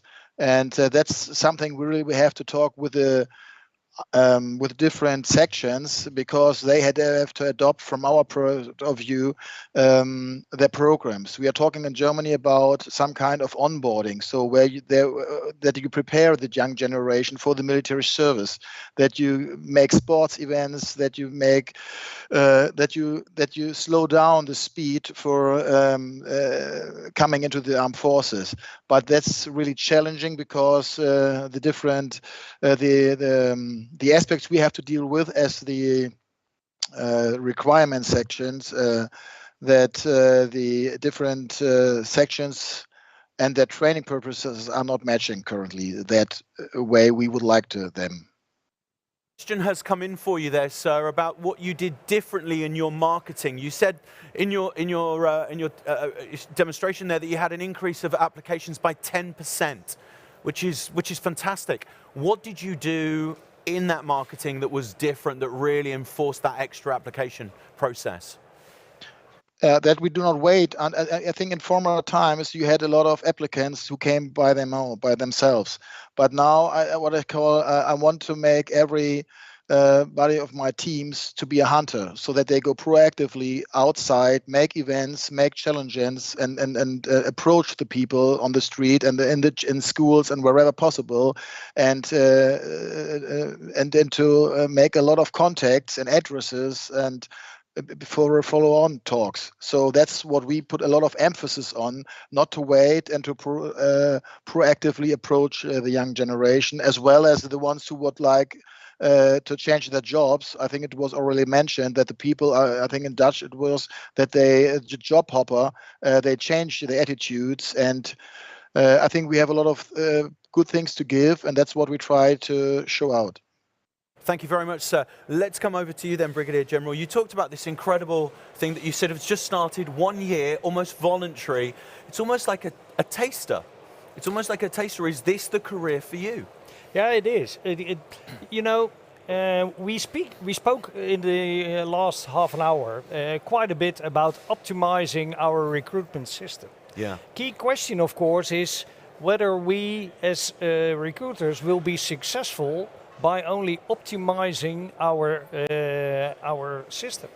So I think maybe it's time for a new system. And the program that you mentioned is a program in which people can learn the whereabouts of the Army during a year. And when I was speaking to some of those candidates, I asked them, why did you want to join for this service year? Why didn't you apply for a regular job for a few more years? And they all told me, they said, you know, sir, a year, my friends are going a year to Australia to walk over there after their school period. Mm-hmm. I have some other people doing other things for a year.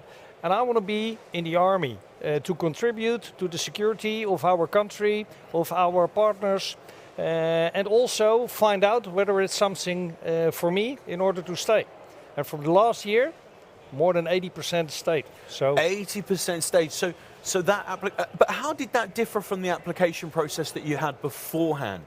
You know, for example, you know, our German counterpart had the videos and that new process of bringing in new candidates or new applications. And as we heard from every country that's joined us this afternoon, they don't all make it. They don't all make it. So to have a voluntary service where they do all want to stay is impressive.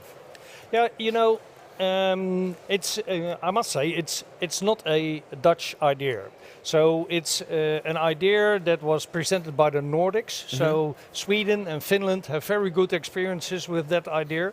and we try to rebrand it to a way it suits the Dutch situation. So, and as I told in my my presentation, it's not a matter of doing this or that. I think that the tension on the security in Europe and the amount of people we need in order to do our operational job is that high that we need to focus on all kinds of solutions. Yeah. And the service year, I think it's a good an option for that. You mentioned that within the services there's a 5-year turnaround. You know, people join and then within 5 years they're moving on to other sectors. What can we do? And this, I'm going to pose this question to every one of you, if I may.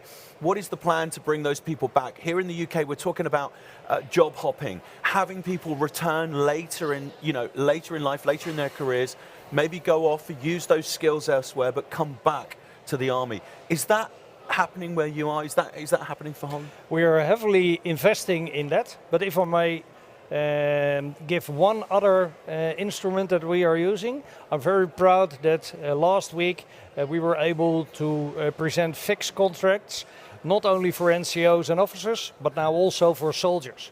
And that gives them stability, that gives them the opportunity to find more easy mortgages for their families. Yeah. And I'm very, very sure that that will help with the retainment numbers we're looking for. Let's go to Germany, if I may. Do you have the same situation? Is it a 5-year, career? And then are there ways that in Germany you can bring them back into the forces?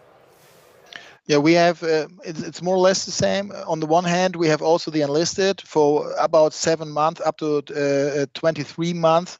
And then they can choose whether they want to stay in the armed forces or not.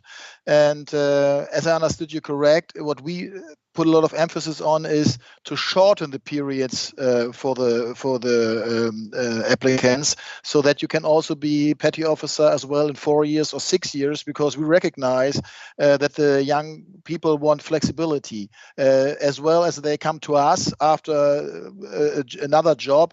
It's the same. They want to come to the armed forces and then change and move to another job.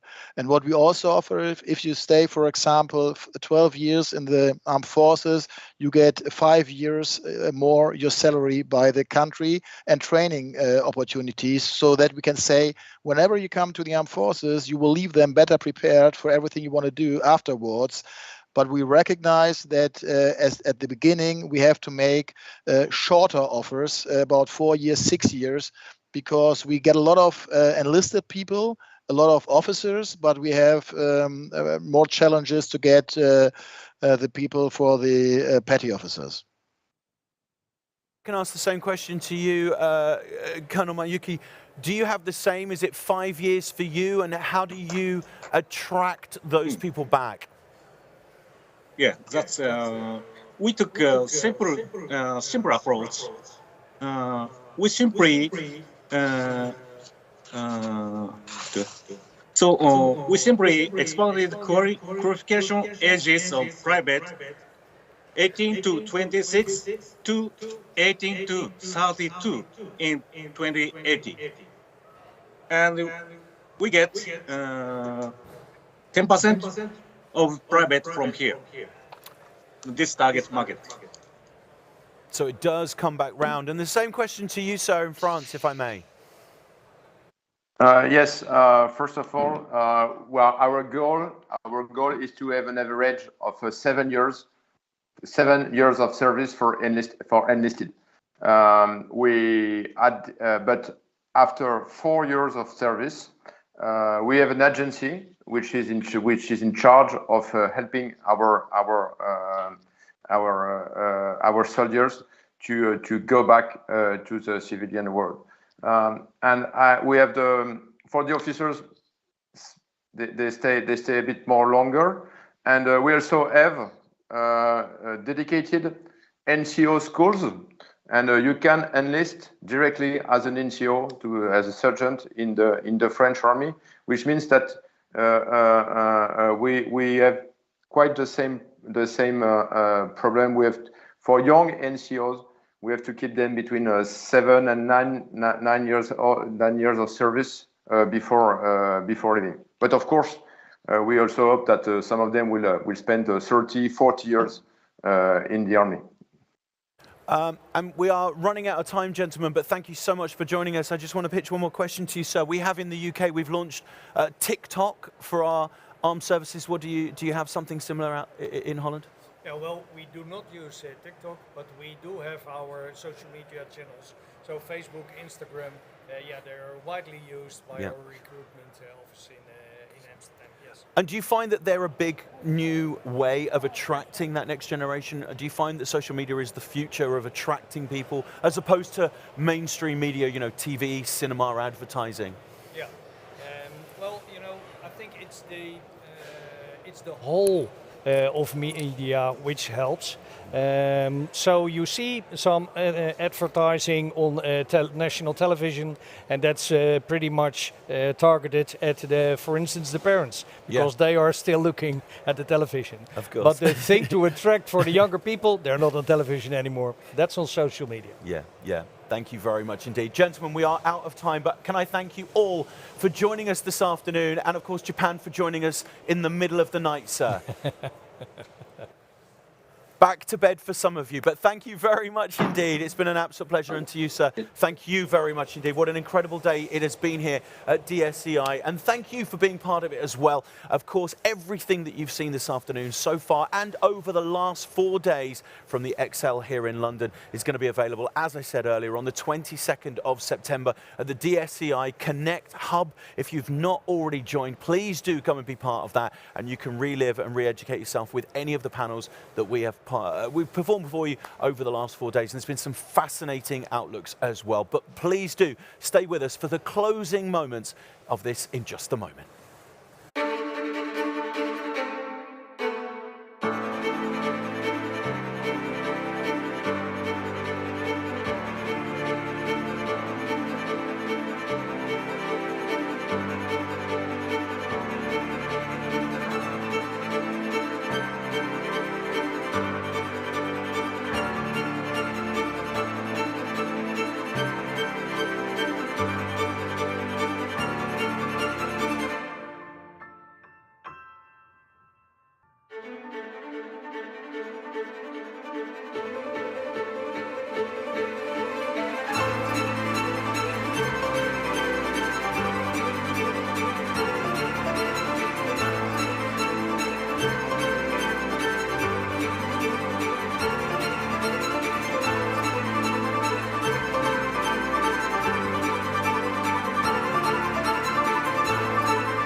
What's your gut saying? Do nothing? Or help?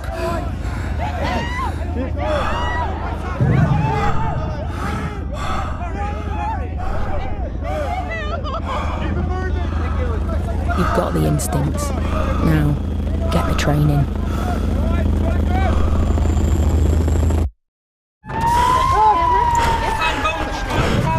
Want to help? Join the team. Allergies? Guys, just push it for me.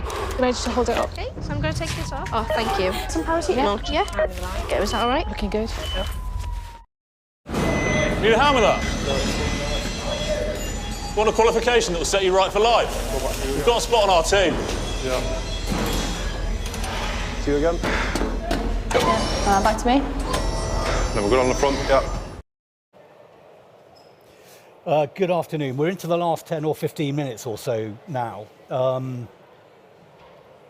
And you can probably hear the background noise as the exhibition is being sort of teared down around us. But useful, I think, just to remind ourselves why we came together today. And then I'll give you my sort of view about the 5 things that I have taken away. And I've been most struck by the multitude of similarities between the challenges I face here on behalf of the British Army and those that we've heard from our friends across the globe. And then Richard will make some remarks as well, I know. So a reminder then that we established this conference about 90 days or so ago, aligning it with DSEI in order to give us a chance to call our friends together to have a conversation about the challenges we have all faced. From my perspective, we've generated a huge amount of value from today, and you will hear from my team in the next couple of days or so, seeking your views about how we keep this conversation going, if indeed you think that it has been worthwhile. And we'll take into account the fact that some of our friends have joined us before breakfast and after dinner across the globe. But over to you for a view on the value of this conversation. From my perspective, from a British Army perspective, it's been a really good 5 or 6 hours, and I'm very keen to keep the conversation going. So what are the 5 points that I think I've picked up? The first one is, unsurprisingly, given the macroeconomic context that we have all described from our own national perspectives, the requirement to continue to professionalise the recruiting and retention operation that we're charged with delivering. The second point was very striking. The word authenticity kept coming up several times this morning as we heard from those speakers setting the context. We heard a lot of commentary about aligning the values of the institution and individuals, and also using our own soldiers as, let's call them, brand ambassadors, which has forced me to reflect on our direction of travel, which really is about reducing the exposures of soldiers to potential recruits, largely for reasons of efficiency. And I think it just gives us cause to pause and just reflect on the wisdom of that. The next point, the third point, wasn't it striking that our friend from Google said that there was a role for AI, but it was only a role. It wasn't the critical sorting factor.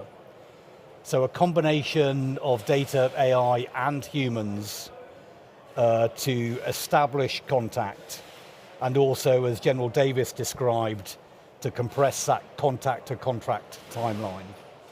The fourth point, competition for talent, the requirement for us to more carefully articulate the value proposition between the employer, us, and the potential employees, and aligning our values and purpose with those we seek to recruit, and perhaps leaning a little more to the aspirations and ambitions of potential soldiers. And the last point,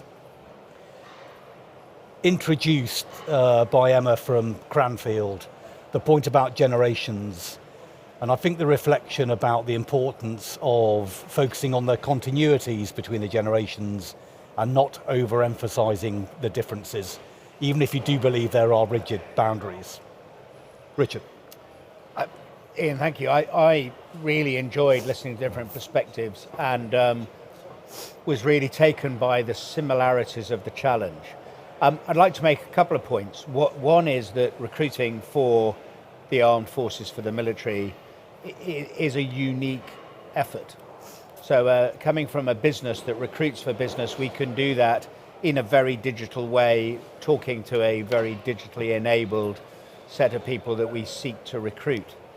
But I'm really taken by the comment that Ian made, and I got through the presentations from the nations, which was that it takes a soldier to recruit a soldier.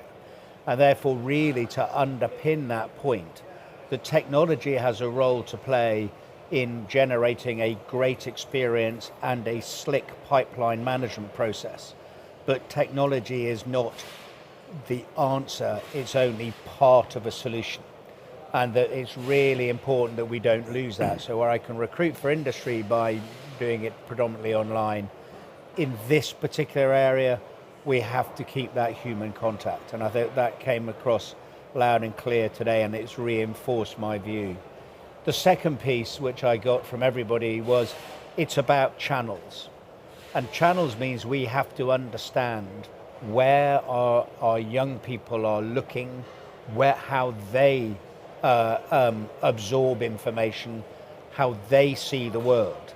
Too often, we, the older generation, those with grey hair, decide how we should be talking to them. And that's not right. we need to put their lens on. We've spent a week here talking about digital skills for defence, but the people we're talking to wouldn't recognise an analogue world. So isn't it just skills for defence? And it's starting to understand things to look through those lenses. And if we don't do that, we won't find those that are persuadable that we can show the opportunity for the future in a really effective way. So I've loved being part of today. My team's loved being part of this. We very much see it as a partnered effort to make things work. And we look forward to being part of a future conversation. Thanks, Richard.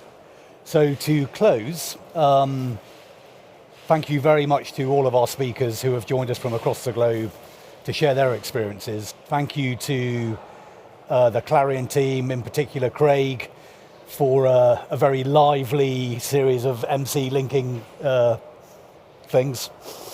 Very professional. I'm very grateful. And thank you to everyone watching.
to mislead.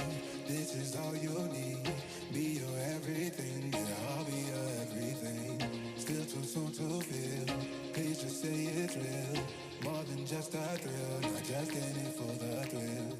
I'm in it for the love, 'cause love it needs to touch it. Your voice sit on my body. Babe, let me tell you something. I'm in it for the love, 'cause love it needs to touch it. Your voice sit on my body. Babe, let me tell you something. I'm in it for the love. I'm in it for the love. I'm in it for the love. I'm in it for the love.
A very good afternoon. This is DSEI Connect, Friday, final day, and it just leaves me to thank our very, very esteemed guest, Gary Wardfall, who turned up once to see me this year. I'm sorry. What happened, Gary? I feel a little bit unfaithful, my friend. You have been unfaithful. You have been to all the other defence sectors as well as the RAF, and you've just popped in once to see me. Sorry about that.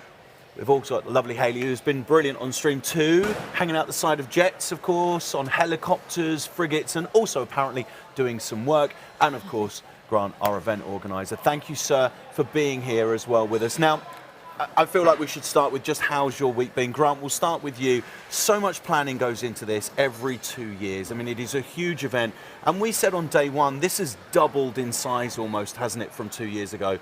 How has it been from that stresses of putting something like this together to seeing it come to fruition? I think over the last 4 days, many of our customers have witnessed the quality that DSEI has delivered.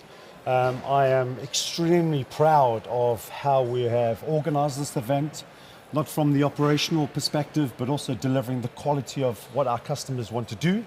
And I'm really indebted to the MOD support. I think they've played an integral role under the overarching theme, and I'm absolutely proud. I'm looking forward to 2 years' time. Can we go double in size again? I mean, we literally have packed out the XL this year. There's not really much further we can go. Maybe space, maybe we can push space slightly higher. So that's good timing, because I'm delighted to tell you that I have signed up for 25, including phase 3, which is another 25,000 square meters. Wow. And I'm pleased to say that XL has actually built phase 3 for DSEI's expansion. That's incredible. So you've literally got the XL to expand for our benefit. Well, in my perspective, that's what's transpired, and I've committed for DSEI 25 with that extension. That's fantastic. And has Gary been booked for 2 years' time? I just want to double check. Absolutely, Gary has. Right, because Hayley and I haven't. But that's we'll have that. No, it's fine. We could talk about it later. Event highlight for you, Gary, if I may. Crikey, where do you start? Where do you start? I mean, the one highlight is probably quality. Yeah. You know, we set out on this journey, so I've been part of DSEI now for 2 iterations. Came here in the military in DSEI 2019, and what I saw there was the military in the various guises of the Air Force, the Army, the Navy, doing their own thing, not really joined up and connected. Yeah. And Clarion was holding a great event in terms of DSEI, but it wasn't really connected. Through DSEI 21, with the theme of multi-domain integration into this DSEI, achieving the integrated force, what we've seen now, it doesn't matter where you go around the floor plate, everyone is talking about the same thing, and it's about making a difference, working together, collaborated, and achieving the integrated force. It's been brilliant. Do you think, I know we're lifting the spirits of an incredible event, but do you think the events of the Ukraine has, and Europe has brought us together? Do you think that's almost, and dare I say, helped? That's not the right word, but has it brought us together as a defence sector and sort of gone, you know what, we all need each other to collaborate now and be part of it? Yeah, and it's even bigger than that, Craig, because it's, you know, the barbaric invasion of Ukraine by Russia has absolutely focused the mind. But meanwhile, there's intense competition out in the Far East in terms of China, the Indo-Pacific. How many coups have we seen occurring in Africa in the last 12 to 18 months? Yeah. And meanwhile, violent extremism just hasn't gone away. You then compare that with where we sit in this industrial revolution about technology, and things are moving so fast, so swiftly, that a company cannot afford to spend 10 years in their development cycle to then produce a bit of kit. It's all about getting to the right solution faster than your potential adversary. And the only way of doing that is by working together. And that's what you're seeing here. Well, that's come up a lot over the last 4 days about how Ukraine is turning things around. For example, what would have been, say, 3 to 4 years, maybe even longer, it's 2 to 3 weeks, because necessity has called for it, and that's really shown, hasn't it? And we talk about that tech a lot, haven't we? We talked about that tech 2 years ago. We did. But at the time, even then, it was more of a dream how we'd like to work together, whereas now it's working together, forcing function, Ukraine fighting for their very survival. Yeah. So they're taking risk that ordinarily isn't done in peacetime, because they have to, because it is their battle of national survival, which they are winning. Yeah. What I think all the other militaries and allies and partners around the world are taking from that is, okay, how can we step up our game here to be better ready were we ever called to do something? Nobody wants a conflict, nobody wants to go to war. It's all about providing a credible and a powerful deterrent. And once more, you do that through the strength of allies and partners, not unilaterally. I mean, I think this last 4 days has been incredible and a learning curve, but it really did feel like we have jumped 5-10 years since we started talking back in 21. And everything that we talked about in terms of tech or whatever, it was kind of like 5-6 years down the line. We hope to be at this point, point. We've reached it already. I think necessity has reached it already. But what I learned a lot the last 4 days is partnership. Everyone is talking about partnership and collaboration, whereas before we talked to the Army, we talked to the Navy, we talked to the Air Force, but we didn't talk as one. And that really has changed. And you know, one of Grant's points that he made earlier, you know, giving thanks to the Ministry of Defence. You know, the Ministry of Defence set the theme. Yeah. They know the importance of this organisation. Chief Defence Staff, just yesterday, he talked about this show being his strategic depth. Because it's here that you're getting, what was it, Grant, 1,580 exhibitors? Correct. This time, you know, 250 pretty much more than last time. All the way from the small, medium enterprises up to the big primes. Yeah. All of whom want to be here to collaborate together. So BAE Systems, big prime, one of their stands, Odyssey, had a whole number of different SMEs plugged in together to actually make sure that the sum of the parts was greater than those individual components. And I'd probably get sponsorship fee for saying BAE Systems, but it's still in now, but I've said it.